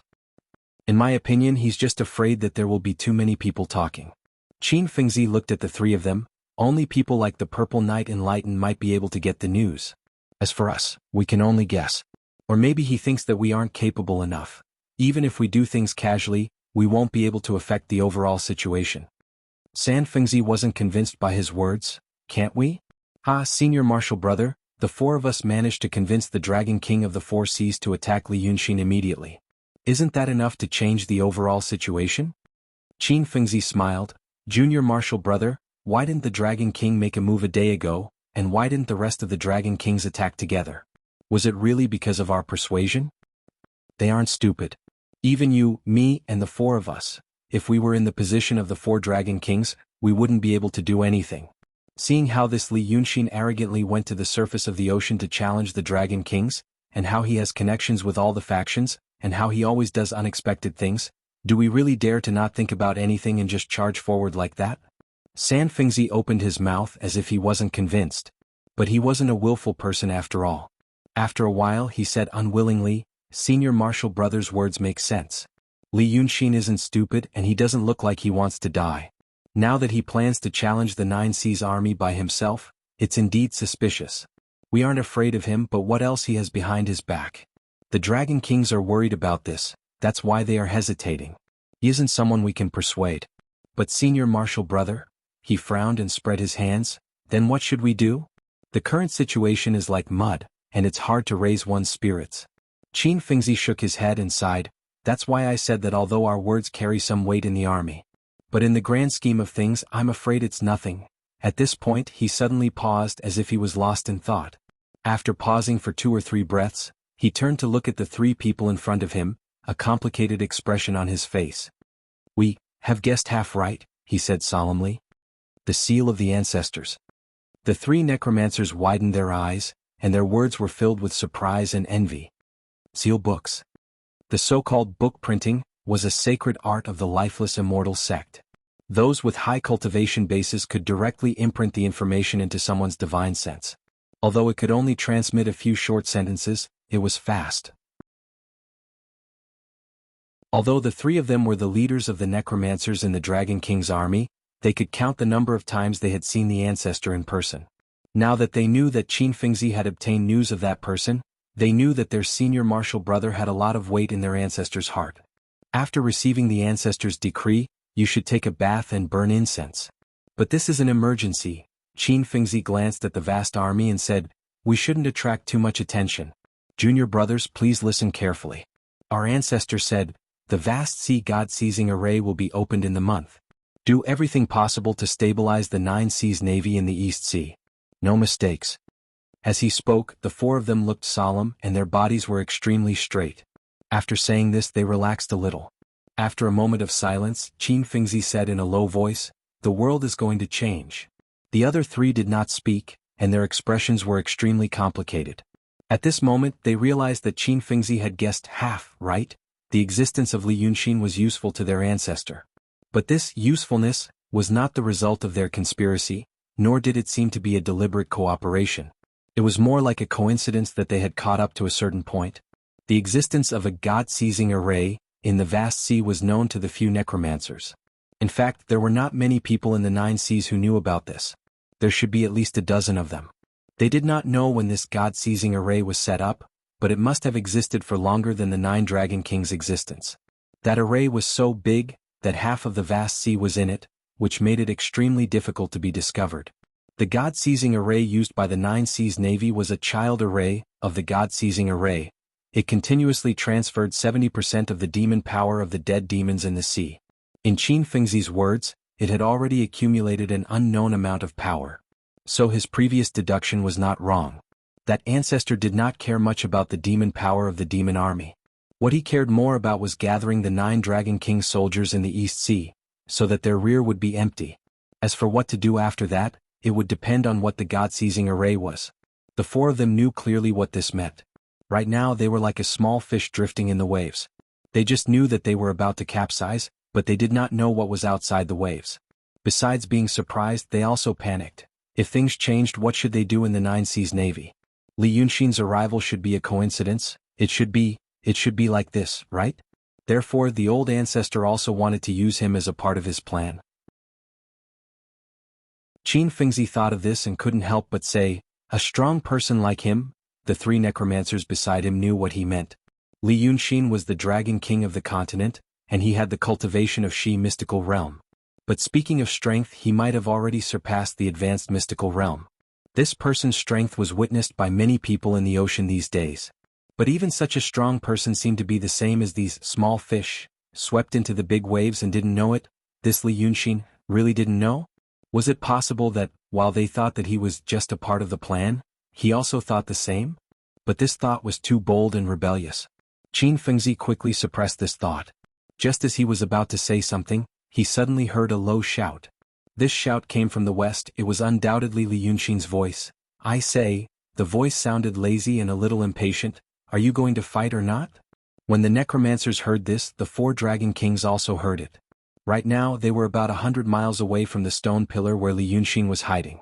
With their cultivation they could clearly see what Li Yunxin was doing. He was no longer using a special method to summon those soldiers. Right now there were about 40 to 50 people on the stone pillar, and 2,000 to 3,000 people on the sea below the pillar. Densely packed together they could be counted as an army. But Lord Boundless, who had fought with him before, knew that this wasn't his full strength. He could still release thousands of ferocious beasts. Although those ferocious beasts couldn't be used in battle, they had to be guarded against. This guy is really strange and evil. Just give him a day and he has created an army. His shout was clearly a show of force. If the Dragon Kings could hear it, the demons on the sea naturally could as well. They immediately became noisy again. It was clearly a huge battle, but now it was being made into some sort of grand event. After fighting for a day, they rested for a day. More and more demon kings came from all directions.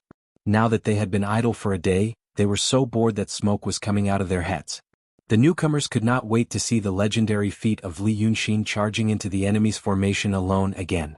Unfortunately, the vast army dilly-dallied and didn't send any troops. Now that they heard the Dragon King from the continent challenge them, they were overjoyed. Lord Boundless stood up and looked at the stone pillar.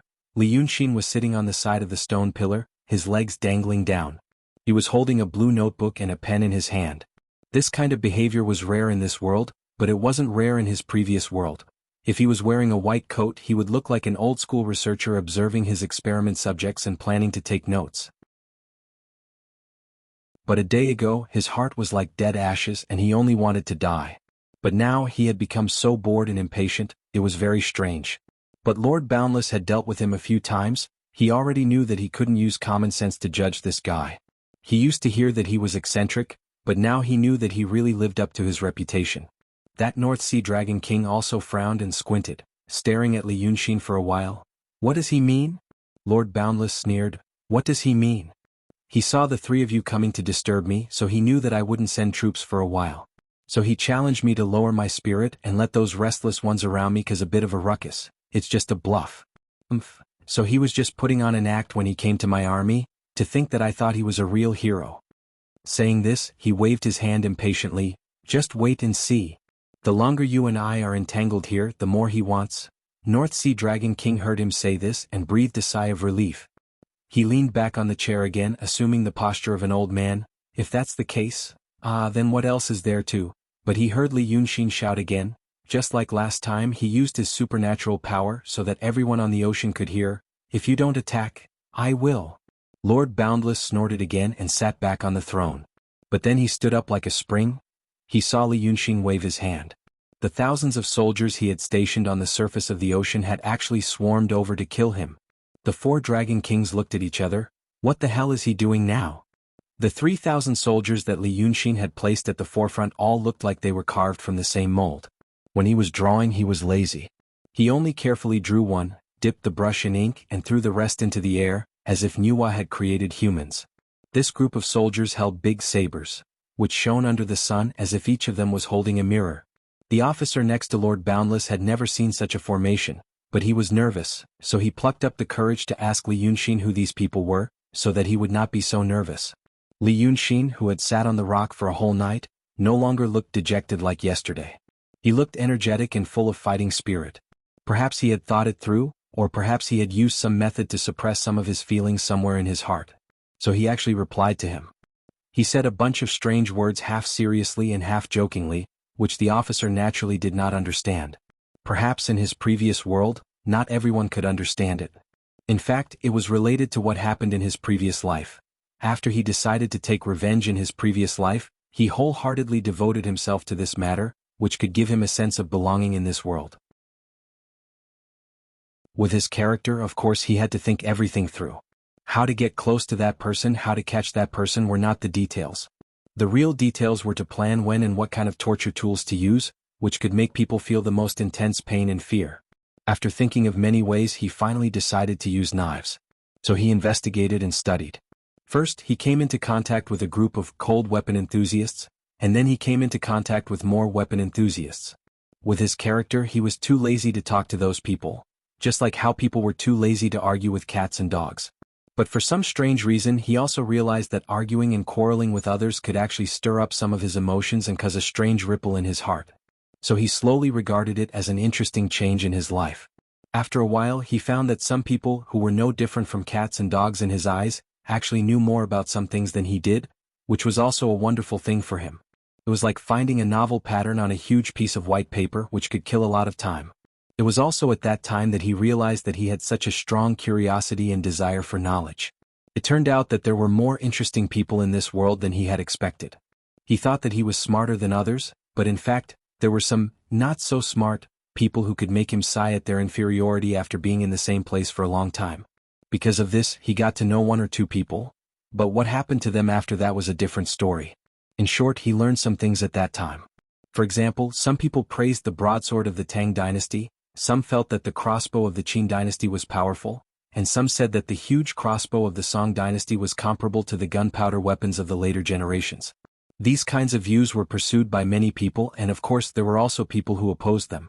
So they said things like, Tang battleship cutting sword, Qin star destroying crossbow, Song electromagnetic cannon, and so on. When he came to this world, he would sometimes think about the things that happened back then, and he would feel that those boring and unbearable days in his previous life, when he thought about it now, could actually be considered interesting in a certain sense. So he made these things first.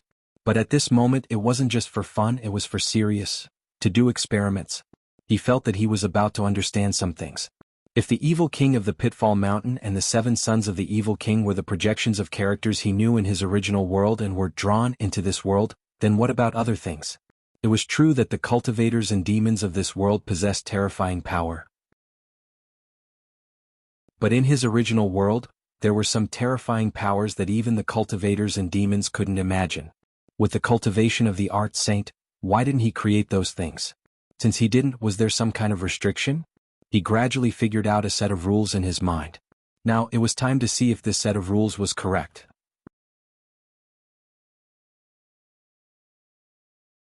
Chapter 678. The two main points of this set of rules had something in common with the way of painting turning illusions into reality and the method he used to create a body for the 9th young master. First, it needed a core. Second, it needed the power to wrap around the core. Could also be said that first, it needed a source of power. Second, it needed a method to guide the power from the source to here. This world had incense and the power of wishes. Many people believed, or seemed to believe in something. Then they could actually create it. This was a rule that was different from his world.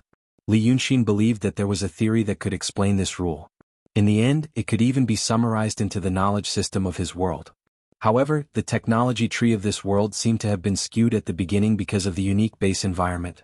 Thus, no one had taken this path. What he could do now was just like the Middle Ages in his world. He could only start from the surface, and not seek to understand it fully. Based on his deduction, if the rules of the two worlds had something in common, then was the existence of the evil king and the 7 sons also due to the power of wishes? In his original world, at least tens of millions of people knew of these two things. Thus, they produced a powerful power of wishes. The art saint used some method, the technique of turning illusions into reality, to first create a core in this world. Then, through this core, he guided the power of wishes of the tens of millions of people in his world into this world. Because of the established rules of this world, the power of wishes became the powerful power that the evil king possessed. He created a mysterious realm demon. Speaking roughly from the perspective of quantity, the hundreds of millions of people in the Li kingdom created Emperor Li, who was at the peak of the mysterious realm. The tens of millions of people of the Qing kingdom created a real Qing emperor. The power of wishes that the evil king possessed might not lose to that of Emperor Li. However, it should belong to the weak faith category. Thus, its power was between the two. If this deduction was correct, then it would create a few other problems. When he was in the city of Wei, he had just stepped into the mysterious realm and created a dragon lady body for Mrs. Sanhua. The dragon lady was originally something that existed in his world. The number of people who knew of her existence should be in the millions or tens of millions. Such a thing was brought into this world by him, so it should have been extremely powerful and possessed the same divine powers as the evil king.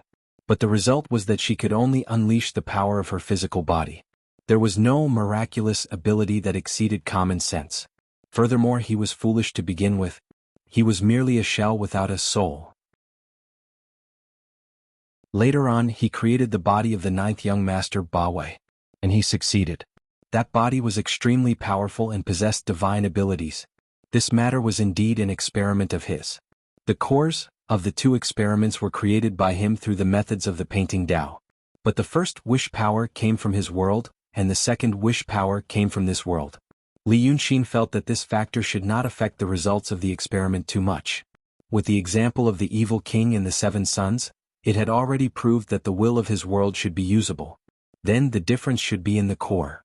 Although they both used the methods of the painting Tao, the ninth young master's core had 2 layers, while the dragon lady's core only had 1 layer. The second layer of the ninth young master's core was the Ba Wei body. And the core of the Ba Wei body was the token that came from the scale shard on Shinryu's body. It seemed that the shard had played a key role. At that time he felt a little regretful. If he could return to the past, he would cut open the bodies of the evil king and the 7 sons, and carefully look inside to see if there was anything he did not expect. Thus, a few days ago he obtained a drop of Shinryu's blood, and through the ninth young master, he obtained another scale. Now, he spent a lot of effort to divide the scale into many pieces, and then created the people on the rock and the sea. The people on the rock and the sea were the 2 experimental control groups. They were used to test the different performance under the situation of the amount of willpower. The people on the rock were characters from a famous game in his previous world. The number of believers should be huge. As for the soldiers on the sea, the source of willpower should be a certain group of cold weapon enthusiasts, which was considered a very small group. As for the drop of red on his forehead, he risked his life and endured great pain to obtain it from Shinryu. Once he verified his idea through this experiment, he would be able to play a greater role. These 2 things seemed easy to obtain, but it was the result of meticulous planning. But even so, compared to their possible use, it seemed to be a little too easy. Did Shinryu know about these things? Did he know about the rules that he was guessing now? Shinryu, 2,000 years ago when he appeared with the art saint, how did he come about? The idea that had been lingering in his heart, but he did not dare to confirm it, seemed to be about to be confirmed. Thus, Li Yunxin lowered his head, and used the pen in his hand to mark something on the book and said in a low voice, "Go." The first row of soldiers armed with broadswords swarmed towards the front of the vast army 100 miles away. At this time, people finally realized that these soldiers with strange weapons were not ordinary people. They stepped on the surface of the sea but did not sink. Wherever they stepped on, the surface of the sea turned flat and a chill spread. It was actually frozen. Li Yunxin nodded slightly. This was a magical ability that he had specially added when he was drawing these people. Now, it seemed to be a part of it. Little Colonel looked at him from the side, completely confused. For a smart person like Li Yunxin, the way he spoke was actually very similar to the art saint in the translucent jade scroll. He always liked to jump around in his thoughts. The things he said to Little Colonel often did not make sense, so how could this little demon understand? But even if he did not understand what he was saying, he could see what was happening in front of him. In a war, having more people did not mean winning. The most important thing was the formation. Li Yunxin did not have many opportunities to come into contact with these things before, and now he just wanted to give it a try, so he did not care too much. But in Little Colonel's eyes, he became anxious. He knew that his life was now in the hands of this Wei River Dragon King. If this Dragon King died, he probably would not survive either. So he said anxiously with fear and trepidation, "Dragon King? Dragon King. I have something to say, but I don't know if I should say it." At this moment, Li Yunxin was sitting on the stone pillar, quickly writing something down in the book. Hearing this, he said without raising his head, "Then don't say it." Little Colonel was about to say something, but he stopped. After holding it in for a while, he said with a red face and ears, "Then I have to say it even if I have to risk my life." Only then did Li Yunxin move his eyes away from the book, looked at him and frowned. After thinking for a while, he threw a small flag to him and said, "Take it and play with it." Little Colonel hurriedly caught the flag in his hand. When he was about to ask again, he felt a mysterious power coming from the flag. That power was connected with the soldiers who were running forward. Undoubtedly, it was the flag that could control them. He thought that he would have to spend a lot of effort to persuade this unexpected Dragon King to listen to his suggestions. Unexpectedly, happiness came so suddenly, he gave him the flag. After being stunned for a while, he hurriedly immersed his divine sense into it. Little Colonel's cultivation was indeed low, but he was smart. Otherwise, he would not have been favored by Lord Donghai, and he would not have been sent to serve Li Yunxin. Since he held the position of captain in the Donghai army, he was better than Li Yunxin when it came to marching and fighting. After a few breaths, he barely knew how to use it. Then he hurriedly waved the flag and ordered the soldiers to form a cone-shaped formation. In this era, the pace of marching and fighting was very slow. It was common for the two sides to arrange their troops and engage each other for several hours. Now, the demon army on the sea and Li Yunxin's heavenly soldiers were not ordinary people, but they were not fast either. Little Colonel changed the formation, but there was still some distance between him and the vast army. He felt a little relieved and thought about the crossbowmen and the soldiers on the bed. But he found that they were still standing under the stone pillar, and it seemed that they did not intend to move. However, the command flag in his hand could only command the soldiers who were wielding the broadswords, and could not command these people. So he said carefully, "Dragon King, these soldiers, I think, just stay here." Li Yunxin did not look at him. "It's 100 miles away. Are you afraid that we can't hit them?" Little Colonel finally confirmed that this way River Dragon King really did not know how to use troops. Maybe he was used to being a big demon. 100 miles was a very short distance for a big demon, but not all the soldiers were big demons. In a war, a person's magical power was not important, but the cooperation of the formation was important. These crossbowmen and soldiers on the bed couldn't even see the enemy from 100 miles away, and they couldn't even tell the enemy from the enemy. What was the use? Moreover, which small demon could hit 100 miles away? He was not the only one who thought like this. The four Dragon King were shocked when they saw Li Yunxin dared to send troops to attack, but then they realized the same thing as Little Colonel. This Li Yunxin did not know how to fight a war at all. Everyone knew that the infantry was in front and the archers were behind, but they also knew how to coordinate. If he ordered the infantry to attack like this, it was almost like sending them to their deaths. When the infantry died, the archers would be very weak. All the generals under their command knew this, but Li Yunxin did not. When the North Sea Dragon King saw this, he heaved a sigh of relief and smiled. He stretched out his hand and pointed into the distance. "Lord Vast Expanse, this way River Dragon King's battle technique AI isn't too brilliant. Look, the few of us, we're all here to support Lord Howhan." He frowned and waved his hand. "No, what do you mean by stealing the credit?" He spread his hand again. "Who are we bragging to, Don't you think so?" Chuliao Dragon King and Chichuan Dragon King hurriedly said, Yes. Lord Howhan, you can't be impulsive and delay the battle. Otherwise, the three of us can send troops to help Lord Howhan scout the situation first, so that your soldiers can rest for a while."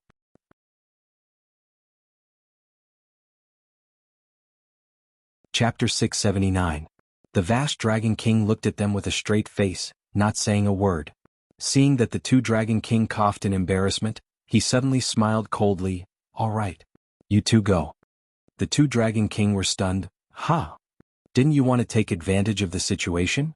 Lord Vast Expanse smiled coldly. "Since you saw that this Li Yunxin doesn't know anything about military affairs and doesn't have any strategy, I'm sure the three of you are eager to try, thinking that if you can defeat him in front of the demons, wouldn't that be a great merit?"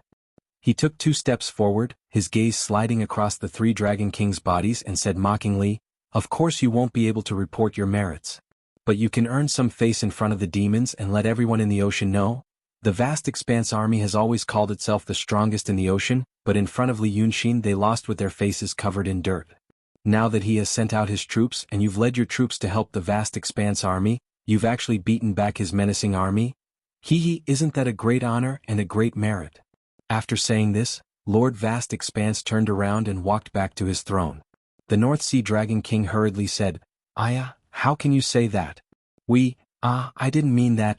Lord Vast Expanse smiled again. "Old dragon, if you say something like that again, I'm going to turn against you. I can tolerate you guys coming to take advantage of me, but on the other hand you're trying to fool me with stupid words. Do you think I'm stupid? When I do things I always like to say things clearly.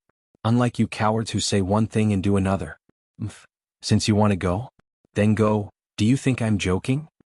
Those who were familiar with the vast expanse Dragon King all knew that if he kept calling him I, he would most likely fly into a rage. The North Sea Dragon King stopped smiling at this point. He stood up, no longer hiding his expression, and looked suspiciously at the Dragon King on the throne. Lord Vast Expanse, why? What? The vast Dragon King curled his lips and waved his hand. I was defeated by Li Yunxin. To tell you the truth, I'm still worried that he might have some tricks up his sleeves. If something were to go wrong this time, it would be a disgrace. In Lu Ke's words, a disgrace to his grandmother's house. Then you guys can go. Even if I win, it's just a small merit. If I lose, it's not like I'll lose face. He leaned forward slightly and looked at the three Dragon King. His expression became fierce again. But if you still want to take credit after winning the first battle and finding out the real situation of Li Yunxin's troops, I'll be frank with you first. Yesterday, I've transferred another 80,000 troops here. They're on the way. Don't blame me for killing you too. The Dragon King of the North Sea coughed and waved his hands. No, we're brothers, how could we? As he said this, he looked at the two Dragon King beside him and laughed. Then shall we first do this for Lord Vast Expanse? The two could no longer hold themselves back and agreed in unison. The old Dragon King of the North Sea suddenly straightened his body and returned to his old but firm and spirited appearance. He shouted in a deep voice, "Gather the troops." The three Dragon Kings had only brought a total of 3,000 troops. But they were the elites of the elites. They were their bodyguards.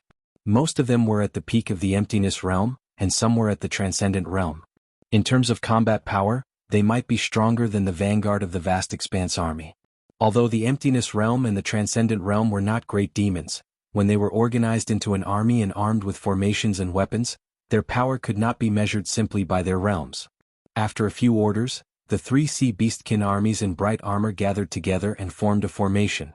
In one spurt of energy, they advanced for over 20 li and waited for the arrival of the troops under Li Yunxin's command. The four necromancers of the lifeless immortal sect also saw this scene. San Fengzi frowned. Why are they not Lord Vast Expanse's men?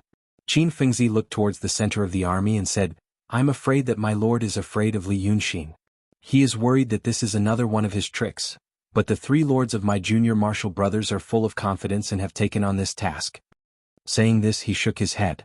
I'm also curious what other tricks Li Yunxin has up his sleeves. Let's wait and see. At this time, the two armies were only about 10 li apart. Different from Li Yunxin's Tang army, whose steps and expressions were the same, the demon soldiers of the Dragon King of the Three Seas were very agile. They formed a three-layer formation. The first row was made up of heavily armored infantrymen. Every one of them was as tall as 3 strong men in the mortal world. They looked like a row of small mountains protruding from the surface of the sea. They were wearing shell armors that were enchanted with magic.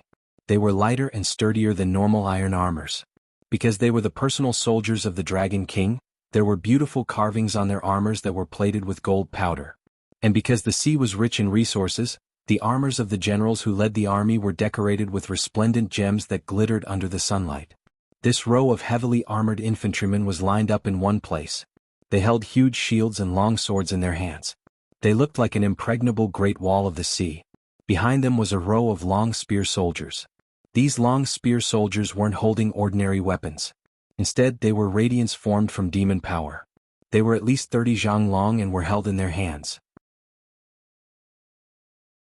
They stretched out from the waists and shoulders of the heavily armored infantrymen, causing the surrounding air to distort. Slightly further behind and further away were the archers. But the weapons in their hands weren't ordinary bows and arrows. In fact, they were completely different from the bows and arrows of the mortal world. They were in groups of 3. 2 of them cast their arts and pulled open a screen of light in midair. The other person cast a spell behind the screen of light. Countless densely packed, rapidly spinning bright red dots appeared on the screen of light. Just by looking at it from afar, one could tell that it contained violent power. The sharp whistling sound made the surface of the water incessantly stir up tiny splashes, which then evaporated into a vast mist that hid these archers. In another 15 minutes, the faces of those Tang soldiers could be seen. They all looked the same. They all looked like Li Yunxin. They were tall and burly, but not as tall as the heavily armored demon soldiers in the first row. When they were about 2 li away from the demon soldiers, they raised the big swords in their hands. The reflected sunlight illuminated a large area of the sea. The seawater quickly condensed in front of them, but the demon soldiers didn't move. When they were about 1 li away, a long command sounded from the demon army, "Ready, fire." The first 2 rows of demon soldiers didn't move, but the last row of archers suddenly shone brightly. Countless lines of fire rose from the formation. In the blink of an eye, they covered the sky and formed a screen of fire. It was as if the whole sky was burning, or as if a cloud of fire had appeared out of nowhere. This cloud of fire was like a huge blanket, covering the front line of the Tang soldiers. There was almost no sound. More than 3,000 infantry soldiers disappeared in an instant. They didn't even have time to scream and turned into ashes in the blink of an eye. Even the hard ice on the surface of the sea was blasted away, and the seawater gushed out again. After this round of firing, there were only about 1,000 soldiers left. But they still didn't show any fear or any expression. Even their steps were not messed up. They still rushed out of the fire and smoke and went straight to the front of the formation. It was as if everyone only had one goal: to move forward. Other than that, even things like killing the enemy and protecting their lives could be ignored. The moment the command to fire sounded, the 4 Dragon Kings sitting in the middle of the formation all straightened their bodies subconsciously. Although they all felt that Li Yunxin didn't understand the battle formation and sent these infantry soldiers to their deaths, they still felt a little uneasy. For example, if these guys were as strong as those ferocious beasts, it would be very difficult to deal with them. Only when they saw that they were shrouded in the cloud of fire and had no chance to resist were they relieved. They knew that it was reasonable. North Sea Dragon King exhaled lightly, smiled, and looked at the gloomy Lord Haohan. "It's time for us to do this for Lord Haohan." So Lord Haohan glared at him. Then he frowned and looked at Li Yunxin on the stone pillar far away. What the hell is he doing? At this time, Li Yunxin was also watching. His expression was very calm. It was as if what turned into ashes was not his soldiers, but some numbers on a piece of paper. He was calm, but the colonel beside him couldn't be calm. That attack just now should have wiped out more than 3,000 soldiers. Fortunately, he was in the middle and told them to dodge so that they could survive. But he was already panicking. He thought that this way River Dragon King told them to move forward bravely because of their strong bodies. Who knew that now they were not even as strong as ordinary demon soldiers? It was fine if they were few and weak, but they didn't cooperate, wouldn't they lose for sure? If they lost, what would he do? He had a bad habit, and that was when he panicked he would stutter, "Dragon, dragon, dragon, Dragon King, this." Li Yunxin turned to look at him. "What's wrong?" The colonel stared at him and pointed forward. "Dragon King, look at this. More than half of the casualties. I think it's better." Li Yunxin turned his face away, jotted something in his notebook and said casually, "Then you did a good job. I thought we were all going to die. Keep up the good work." The Dragon King. The junior colonel was on the verge of tears. The Dragon King is very resourceful. Even if he's defeated, he'll still have a way to escape.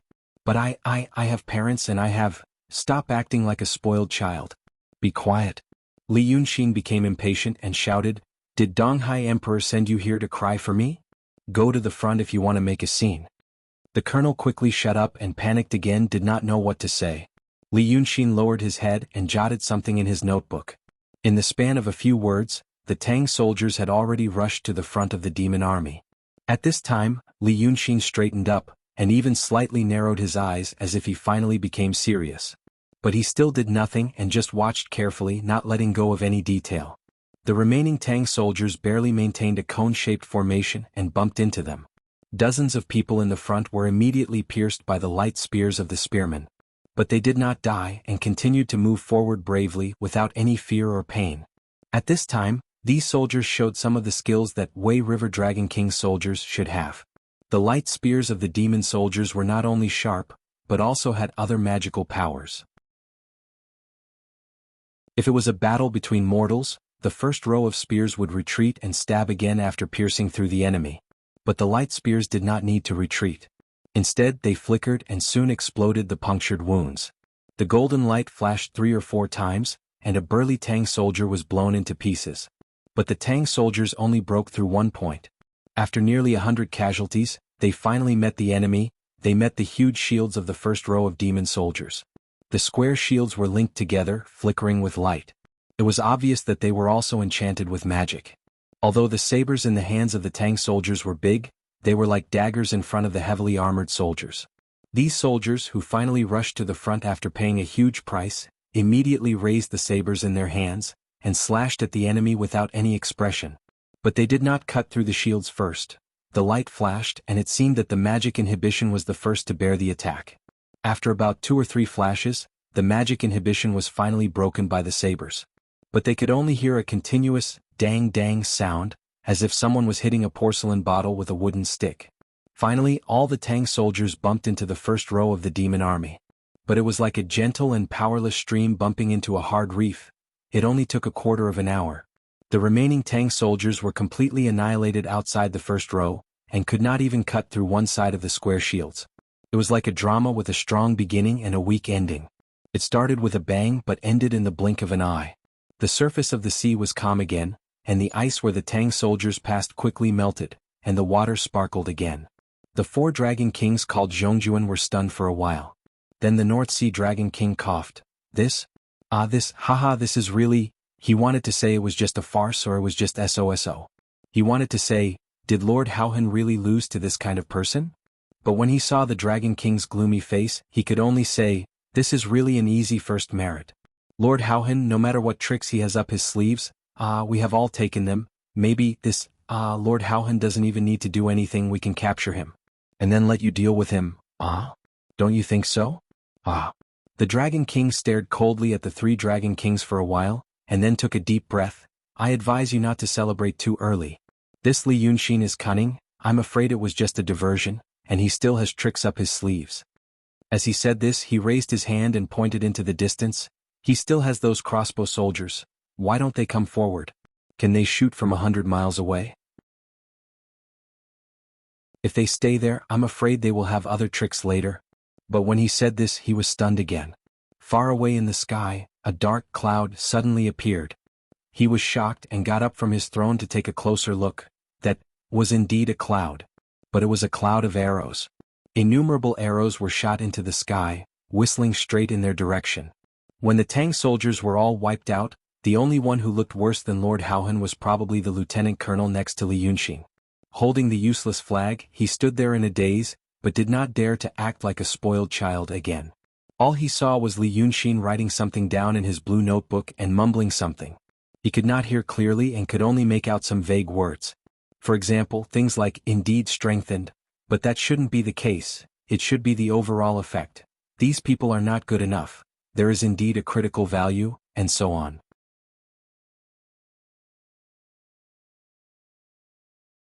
Chapter 680. It was not until Li Yunxin stopped writing and sat down as if she was thinking about something again that he carefully whispered, Dragon King, now, what should we do? Li Yunxin threw away his brush and stood up. After muttering angrily, he looked at him seriously. Don't you know, negative emotions are contagious? I'm fighting and listening to you cry the whole time. I'm telling you now, my patience has run out. Get lost. After saying this, he suddenly waved his hand, and a gust of demonic wind sent the little scroll to the bottom of the stone pillar. Under the stone pillar were the crossbow soldiers. The arrows on the huge crossbow bed of the Song soldiers were as long as 3 people and as thick as a thigh. The little scroll was sent to the crossbow by the demonic wind and was immediately restrained by an invisible force. Only then did he scream, Dragon King! Dragon King! What are you doing? I'm here to help you. Li Yunxin clasped his hands behind his back on the stone pillar and laughed coldly. Why aren't you stuttering now? Go back and tell your Lord Donghai, telling the horse to run and telling the horse not to eat grass. I said I'd help him to pacify the 9 seas, so he came to help. In the end, he sent a piece of trash like you. Now I'm surrounded here, I'm so frustrated. Fuck, no need. Li Yunxin glared at him. If you want to live, go tell that Lord Haohan. He narrowed his eyes and laughed coldly. In his army, those people from the lifeless immortal sect are preparing to plot against them. Their 10,000-year-old ancestor is in cahoots with the Shinryu. They're the ones who told me to come here to cause trouble and kill Dragon King. The little scroll's eyes widened. Li Yunxin snorted. What? Otherwise, how do you think I know that every army is using the 5 elements formation? The formation I is on the leading general, but Sheng, Du, Jing and Xiu gates are broken. Otherwise, how do you think I know that every army is using the soul-seizing formation underwater? Otherwise, how do you think I killed my way into the middle army? Because those people from the lifeless immortal sect went easy on us. Damn it. Li Yunxin paced back and forth on the stone pillar. You asked me to do something. In the end, I've been stuck here alone for so long. My entire army is about to be wiped out and no reinforcements have come. All of you on the sea are a bunch of cowards. Coward. Coward. Then we'll all die together. Do you see this? Did you see that? He raised his hand and pointed at the blood on his forehead. Shinryu gave it to me. Have you heard of that legend? There's a treasure on the Cloud Mountain, and if I get it, I'll be able to control all the demons in the world? Why, if you haven't heard of it, they must have heard of it, that's the thing. If they wanted it, they could take it with their own abilities. I'll give it to you when I get it. Damn it, fire the arrows? Li Yunxin raised his hand and pointed. The thousands of crossbowmen immediately acted like one person and pulled the trigger in unison. A buzzing sound that caused the stone pillar to tremble was heard. The arrows that covered the sky and the earth shot out hundreds of miles away. The small colonel let out a miserable scream in midair, but very quickly, it spiraled far away and could no longer be heard. The irritable expression on Li Yunxin's face immediately calmed down. He turned around, raised his hand and pointed at the dozens of other characters from his world on the stone pillar. Go go go, you guys go too. These dozens of people were not as stupid as those soldiers. Hearing his words, they actually reacted. But they were still slightly sluggish, not as nimble as ordinary people. The green armored swordsman held the long blade in his hand horizontally, and said in a low, muffled voice, "Summoner, where is this?" Bastard Canyon. Li Yunxin said snappily, "The enemy will arrive at the battlefield in 30 seconds. Go quickly. Crush them." Hearing his words, these dozens of people seemed to have received some kind of order, a hint. Their expressions immediately turned serious, and like the wind, they jumped off the stone pillar and ran far away. So Li Yunxin reached out his hand and pressed the drop of blood on his forehead, then turned around expressionlessly. Qin Fengzi was able to deduce some things. How could someone as smart as him not be able to deduce it? Since the ancient times when two armies fought, there had never been anyone who would suddenly collude with the enemy and plan to betray them. Although he wasn't clear about the details of the lifeless immortal sect, he knew that people with normal intelligence wouldn't use Qin Fengzi's method to lure them to surrender. This meant that what he said was very likely true. Previously, when he fought against the Purple Knight Enlightened, the guy who didn't leave a bad impression on him didn't use his full strength at the start. Actually, at that time he was already a little suspicious. It was also at that time that he did something daring. He borrowed a magical ability from the Shinryu to block the Purple Knight Enlightened's second attack. Borrowing a magical ability wasn't a rare thing. Low-level demons could attach themselves to a human and walk around using the human's body. This could also be considered a kind of borrowing a magical ability. However, there were only two more profound methods. One was when one side's cultivation was overwhelming the others. For example, the profound realm against the transcendent realm, or the true realm against the emptiness realm. One could borrow a magical ability. But under these circumstances, the borrowed magical ability wasn't very useful, it was purely for fun. The other was through some kind of secret method. For example, if two people were in some kind of formation, they could use the formation's power to transform and borrow the magical ability. But this kind of formation was extremely mysterious, and only existed in legends. At the time, Li Yunxin borrowed Shinryu's magical ability, and used this method to create a formation. But in reality he didn't know anything about this borrowing magical ability formation. The reason he could do this was because of another reason, a reason that would soon be known by others. And the reason he did this was to test the strength of the current Shinryu. From the time he left Dingzhou until now, he had encountered a total of 2 unimaginable situations. The first time was when he fought against Tao Lord Dragon 5th at the foot of Cloud Mountain. Someone very far away from him, had interfered with the Reiki of heaven and earth around him. That kind of technique could be described as moving 1,000 pounds with little effort. At an extremely critical moment, that person used an extremely small movement to cause great damage to him. At that time, his spiritual power was instantly cut off, and he couldn't circulate it properly. If he didn't have a backup plan, he would have been defeated by the Tao Lord. That person really wanted him dead. And that kind of power? Li Yunxin thought about it for a long time afterward and realized that it didn't belong to either the Shenmen or the Painting Tao. At that time, that person was by Li Chuanfeng's side, and Li Yunxin thought that that person was the mysterious owner of Southwood House. The second time was in the East Sea. The person who displayed some kind of unimaginable power was the Heavenly Lord Shinryu. When he risked a showdown with her, the furious Heavenly Lord Shinryu almost set the entire ocean on fire, and almost burned the body of a powerful dragon son like Li Yunxin into ashes. There were many forms of power. To create the effect at that time, Li Yunxin could do it with a little effort. But at his current level of cultivation he could see through the surface and see the essence.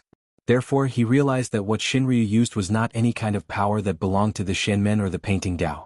In fact, it wasn't even the magical power of the dragons. The methods used by the owner of Southwood House and Shinryu were similar, but also very different.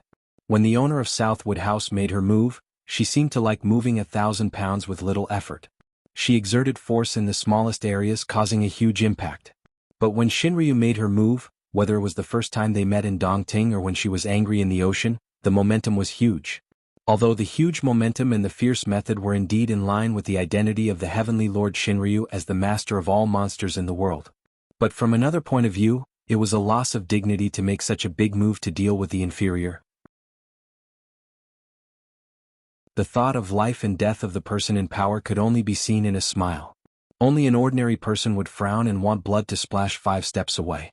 Combined with the past of her using all kinds of tricks to drive a wedge between Dragon Sun and the two of them to fight each other, Li Yunxin felt that it was a sign of a guilty conscience. For example, people who were born in poverty liked to show off their wealth after they became rich, but people from aristocratic families rarely did so. Weak people always liked to bluff and make people feel that they were inviolable, but the real powerful people didn't easily make a move. However, this may also be a personal preference and style. He himself was a typical example of someone who liked to show off. Therefore he took another risk. Through his means he borrowed the power of Shinryu during the fight with the Purple Knight Immortal to resist his blow. The damage suffered by the borrowed power would be faithfully reflected back to the person who borrowed it. And the result of this risk was that Shinryu didn't show up. She didn't show up that time and she didn't show up for the next few days, even if Li Yunxin called for her several times. According to the rumors in the ocean, the reason why the Heavenly Lord Shinryu and the lifeless immortal sect's 10,000-year-old ancestor were at peace was because they knew that the old ancestor didn't have any ulterior motives, and was only focused on teaching. But now, through Qin Fengzi, Li Yunxin knew that the lifeless immortal sect not only had ulterior motives, but also seemed to be planning something big. They had been planting their own people in the 9 seas for such a long time. Could it be that they hadn't been noticed? The 9 seas shouldn't be full of idiots. At least from the way that the Heavenly Lord Shinryu was tirelessly scheming, she should be extremely wary of the 10,000-year-old ancestor. But she actually got along with him. There was only one possibility. Shinryu and the 10,000-year-old ancestor were conspiring. Li Yunxin had proof.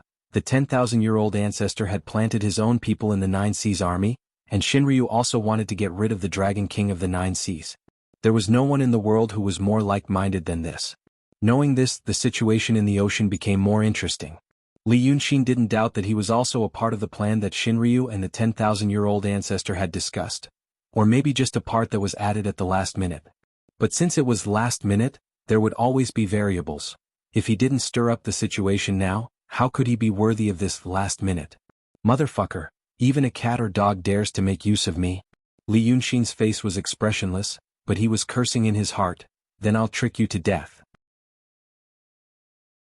But he wasn't the only one cursing in his heart. The small colonel was bound by his demonic energy to the huge crossbow and shot high into the sky. At first, he was still praying that the arrows would fall midway, so that he could escape from Li Yunxin's 100-kilometer formation. But after 6 breaths he realized that something was wrong. The arrow rain was rising very high. Looking down from the highest point, Lord Boundless formation was like a square on the sea, and he could even see the vague formation under the sea. It was the soldiers under the water. He looked back in the whistling wind and was immediately scared out of his wits. He was now in the middle of Li Yunxin and the vast army. This meant, the arrow rain began to fall. The lethality of the arrows gradually increased as they fell. The small colonel clearly realized that the arrows were so fast that they didn't just rely on the power of the crossbow. He only felt that his internal organs were hanging in the air, as if they were going to jump out through his spine. The 3 rows of vanguard troops below, who had killed thousands of Tang soldiers without any damage, grew rapidly, and he could almost see their expressions. Even the slowest demon soldiers widened their eyes. Just like the 4 Dragon Kings in the Central Army, they didn't expect that the arrows would come so far and so fast. At this moment, dozens of figures suddenly jumped up from the sea, and then crashed into the first row of heavy armored infantry. The light spears of the second row of spearmen were useless against them. First, a stone giant with flames flowing all over his body like bulging veins crashed into the formation. A huge wave splashed on the sea, and nearly 100 heavy-armored demon soldiers around seemed to become weightless leaves, and were pushed up into the sky along with the wave. Before the stone giant could finish his attack, a huge indigo bull demon rushed in, punched the sea with both fists and blew up another 100 people. But before those 200 people fell, a green light suddenly appeared in the sky, and shuttled through those leaves at an incredible speed, only to see clouds of mist exploding in the air one after another. Before they could fall or even before they could use their demon power, they were all cut into halves. The small colonel's vision was blocked by the dense arrows, and they were falling fast, so he couldn't see the whole picture of the 3 lines. However, they could still catch a glimpse of a green human-shaped snake demon through the gaps, turning dozens of people into stone statues and sinking into the ocean without a sound. Then, a warrior holding a spear with his hair tied up like a dragon leaped into the 3rd row of archers. With a sweep of his spear, a group of people around him was thrown off their feet. The demonic power that was gathering in a hurry went out of control and exploded, affecting hundreds of people around him. Then, a small mummy wrapped in moldy green bandages suddenly used its power, and a huge golden light array appeared around it, killing more than 100 demons. These scenes made the small colonel extremely surprised, and this surprise even temporarily suppressed his fear. These guys were so strong. If he had known this, he wouldn't have complained and annoyed that way River Dragon King so much that he threw him out. But the arrow rain had fallen. Those dozens of people had already caused the 3 rows of battle formations to be in a state of disarray. At this moment, a large cloud of arrows hit the sea with a bang. A huge wave suddenly broke out in the vast water as if a white-headed mountain rose from the sea. In such a fierce attack, the 3,000 elites brought by the Dragon King of the 3 Seas were all wiped out. At this time, only less than 7 minutes had passed since the 4 Dragon Kings saw the cloud of arrows in the sky. The ocean was quiet for a while. Even the demon kings watching the battle around them forgot to make noise. The situation changed so fast that it was beyond everyone's expectation. Previously, it took the 3,000 people less than 7 minutes to kill the thousands of Tang soldiers led by Li Yunxin. Now, it took Li Yunxin's arrow rain and dozens of demons less than 15 minutes to kill the 3,000 vanguard soldiers. Right at this moment, when the waves that had been kicked up fell back into the sea, the voice of the Wei River Dragon King was heard again. "Courtesy demands reciprocity," he said lazily. "Do you think the star-destroying crossbows of Great Qin and the electromagnetic cannons of Great Song are undeserved?"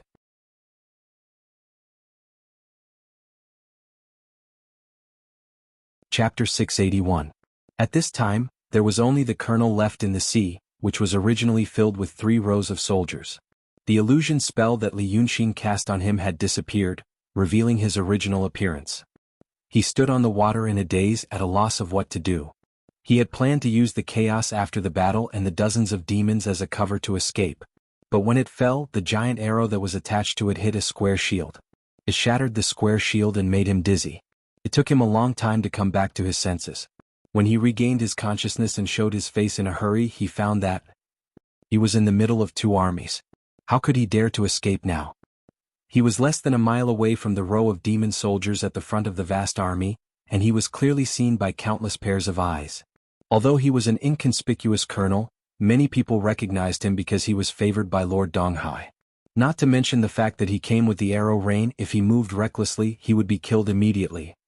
Even if he could escape from this place, could he escape from the ocean? That Li Yunxin was indeed a demon among demons. Falling out with him just like that, not leaving any leeway at all. It was also at this time that the colonel realized that if he didn't bring Li Yunxin's words to Lord Donghai, he might not be able to leave this sea alive. Although he was afraid of death, he was not afraid of dying for Lord Donghai. But he was afraid that if he died here, Lord Donghai would have no room to turn back. As soon as this thought appeared in his mind, the colonel immediately raised his hands and shouted, "I am the colonel of Donghai military, and I was ordered to hide beside Li Yunxin. Now that I have escaped from death, I have important news to tell Lord Haohan." After shouting like this 3 times, there was finally some sound coming from the surface of the ocean. It came from the demon kings who were watching the battle. A few days ago, when Li Yunxin defeated Han Haojuan and killed his way to the center of the army, the demon kings cheered and gloated. That was because no one believed that Li Yunxin could really win. It was like the people on the street watching a criminal who was about to be beheaded. If the prisoner in the prison cart was a coward, the people would certainly spurn him. However, if he was indifferent to life and death and had a heroic appearance, People would cheer for him and even send him a farewell wine. Although the sea demon monarchs weren't humans, their thoughts were similar. Since he wanted the power of the Dragon King, he would naturally be happy to see them suffer a setback and lose their prestige. But now, things were different. Li Yunxin's strength was beyond their expectations. Such a fellow, if he really won, wouldn't he become their opponent? Even a powerful army like the vast army had been defeated by him, so it was likely that they wouldn't have any more power in the Nine Seas in the future. Therefore, by this time there was no longer any cheering. Instead, a somewhat panicked atmosphere began to spread. This guy, just who the hell is he? Don't tell me I can't control him anymore? After 3 calls, another quarter of an hour passed before an officer rode the waves from the vast army. The green-faced fanged beast's face was extremely gloomy. When he was not far from the small school, he raised his hand and pointed the trident in his hand at him. "Hey! You are from the Eastern Sea Army?" The small school officer hurriedly said. "Brother Qing Lin, you know me." "Of course I am, of course I am." He was an old friend. But at this time the demon did not pay attention to him. Instead, it raised its hand and threw out a rope, which tied him up tightly. Then he shouted and dragged him back into the array. The small school officer didn't dare to say anything. He was already thankful that he was tied up and not killed. The small school officer was dragged all the way to the carriage of the middle army.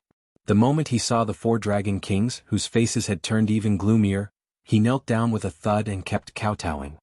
He cried bitterly, dear immortals, I almost thought that I wouldn't be able to come back." The 4 dragon kings looked at him and kowtowed. After a dozen breaths, Lord Haohan sneered, "I heard that you hid beside Li Yunxin and escaped from death?" The small school officer hurriedly said, Yes. I was under orders." "You were under orders to expose us." Lord Haohan stared at him with hatred. "Hide? It's true that you were under orders. I'm afraid that you were under orders to help Li Yunxin deal with us. Otherwise," he pointed at the small school officer, "how did he come and go so freely in our 5 elements array and hit the eye of the array? I was puzzled before. So it was you damn things who were causing trouble." "Guards." The small school officer hurriedly said, "My lord, please listen to me. There's a big secret behind this. My lord, I'll only dare to speak if you dismiss your subordinates. My lowly life is not to be regretted, but this is related to the rise and fall of the 9 seas. It won't be too late for my lord to kill me." But the soldiers on both sides had already strode over, grabbed his arms and dragged him to the back of the array. Lord Haohan still sat still. The small school officer panicked and shouted, "It's Wu Xing." Lord Haohan frowned and gently raised his hand. The 2 soldiers stopped for the time being. The 3 dragon kings also frowned. They looked at each other. North Sea Dragon King said in a low voice, "Lord Haohan, why don't you listen to him first?" Boundless Dragon King waved his hand again. "Stand down." He didn't need to say it a second time. No one was stupid enough to think that they weren't included. The demon generals around the carriage immediately retreated. Lord Haohan waved his hand again and a light shield rose from the throne, enveloping them. Only then did the small school officer let out a sigh of relief. He was smart enough to know that he had to say those words to this boundless Dragon King. He had never liked people from lifeless immortal sect. If he had said those words to other Dragon Kings, they would probably have suffered. "You're talking about lifeless immortal sect?" Lord Haohan asked. "That's right." The small school officer took a deep breath and pretended to be terrified and in disbelief. "I was hiding by Li Yunxin's side and heard him tell me a huge secret.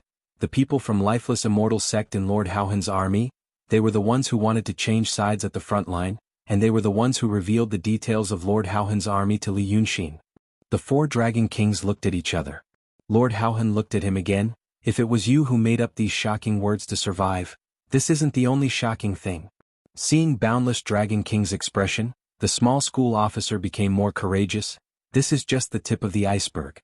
I also heard that Li Yunxin said. He gritted his teeth and straightened his body. "This matter, Li Yunxin coming to our 9 seas to stir up trouble, is part of the plan of the Shinryu and the 10,000-year ancestor. They plan to kill the Dragon King of the 9 seas, and the people from lifeless immortal sect in each army are all spies. Once the time is right, they will stir up trouble together and trap us into a place of eternal damnation." He said all this in one breath and then gritted his teeth again. It was not a big deal to implicate the 10,000-year ancestor, but he actually implicated the Shinryu. At this moment, there were only 2 endings waiting for him. Either he escaped from death, or he would be tortured and live a life worse than death for a long time to come. The 4 dragon kings were also stunned by his words. The small school officer thought that he would have to face their harsh questioning. Unexpectedly, the storm he expected didn't come. The 4 dragon kings looked at each other solemnly and fell silent. It was as if they already had this premonition in their hearts. At this time, an untimely thought suddenly appeared in his mind. That Li Yunxin told me to say these things. Did he know that these dragon kings would have this kind of reaction? How did he know? How did that guy know everything? The 4 dragon kings were silent for a while, then Lord Beihai asked him, Lord Donghai also knows about this? The small school officer hurriedly kowtowed, reporting to Lord Laojun, my lord has always had this suspicion, so he gathered you all together. But at that time, there was no conclusive evidence, so it was inconvenient to say. He only told everyone to stay together and adapt to the situation. He pretended to be on good terms with Li Yunxin, and sent me to his side to gather information. I really escaped with my life by the skin of my teeth. Lord Laojun doesn't know how violent Li Yunxin's temperament is, it's really. At this point he wiped away his tears. Some of his tears were real. Who could stand the man on the stone pillar? Even his 2 attendants had left. Lord Haohan said in a low voice, Humph, then our worries have come true. I always felt that there was something wrong with the people from Lifeless Immortal sect, but I couldn't find any evidence. Now. He squinted his eyes. Shinryu? It's already been 1,000 years. I'm afraid that we will end up like those people 1,000 years ago. Then, what should we do? Chu Liao Dragon King shifted his body. Are we going to fight against the Lord God? At this point he subconsciously shrunk his neck. It seemed that just thinking about this made him feel uneasy. Sichuan Dragon King was calmer than him, but not much better. He blinked uneasily. The most important thing now is to return to the fief, calm the people, and deal with the big change. I think we should just retreat. Lord Haohan laughed coldly, staring at the 2 of them. Until the 2 of them were scared, he said, Go back? Have you forgotten how we came here? You really believe this damn thing's words? Did they gather all of us for the sake of a foolproof plan? I think that Lord Donghai received a promise from Shinryu, and thought that he could stay out of trouble, so he is helping Shinryu. Is to transfer us here. Unfortunately, we really fell for it and came. In my opinion, you will hear the news very soon. The fief has changed. If you go back now, won't you be walking right into a trap? The 2 Dragon King were stunned. They felt that what he said made sense, but there was no way to think about it. Lord Beihai thought for a while, then said, Then, according to Lord Haohan, what should we do? Lord Haohan Dragon King looked at the colonel. Let me ask you. Before Li Yunxin sent you away, was she irritable and restless because of the previous defeat? Did he curse at Shinryu and Lifeless Immortal sect? Yes. The colonel almost bit his tongue when he said this. This before I ran away, he was indeed angry and said that Shinryu and Lifeless Immortal sect were all cowards, and that they only asked him to help, but he didn't do anything, he didn't want to. Lord Haohan laughed coldly. That's it. We were lured here to make it easier for them to do something to our fief. We have already fallen into the trap. At this time we can't let them lead us by the nose. He frowned, his voice getting deeper. This Li Yunxin first delayed my army here for 2 days. Just now he used his special ability to intimidate us. In my opinion, he is just stalling for time. Using these 2 methods he put himself in danger. Dangerous. At this point, his eyes suddenly lit up and he slapped the armrest. Damn it! I say. The way he sent his clone over, wasn't it obvious that he was forcing someone to make a move? In the end, those people didn't make a move, and now he is angry. Lord Haohan Dragon King stood up, anxiously paced 2 steps and suddenly turned his head. That's why, since we are already in the trap, we have to fight our way out. First we have to catch that Li Yunxin. That brat must know about the Shinryu and the Old Things plan. We have to capture him and interrogate him, then we will have the upper hand. Only then will we have a chance to win. Chu Liao Dragon King and Sichuan Dragon King were dumbfounded by his words. North Sea Dragon King calmed down a little and quickly said, This Lord Haohan, don't be anxious, this matter isn't clear yet. What if it's this and we are wrong? Lord Haohan glared. Wrong? It's better to be wrong than to die.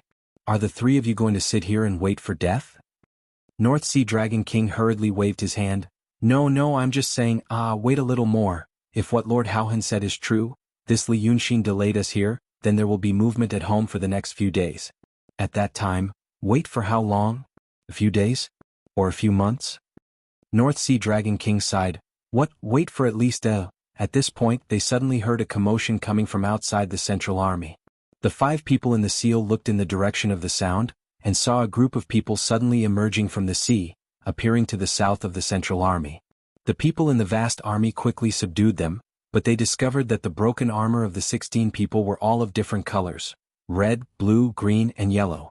This was not the color of overturned dye shop, but the color of the sea demon's blood. Howhan's army frowned, but North Sea Dragon King's eyes widened, and he suddenly stood up, and his words became more fluent. It's my people. After saying this, he was slightly stunned. Howhan's army had already ordered in a low voice, "Bring them in." The leader of the 16 people was quickly brought in front of the imperial carriage. Howhan Dragon King waved his hand, and the miscellaneous people left, leaving only 6 people in the seal. The leader who was brought in saw North Sea Dragon King, and he immediately knelt down and kowtowed. His voice trembled.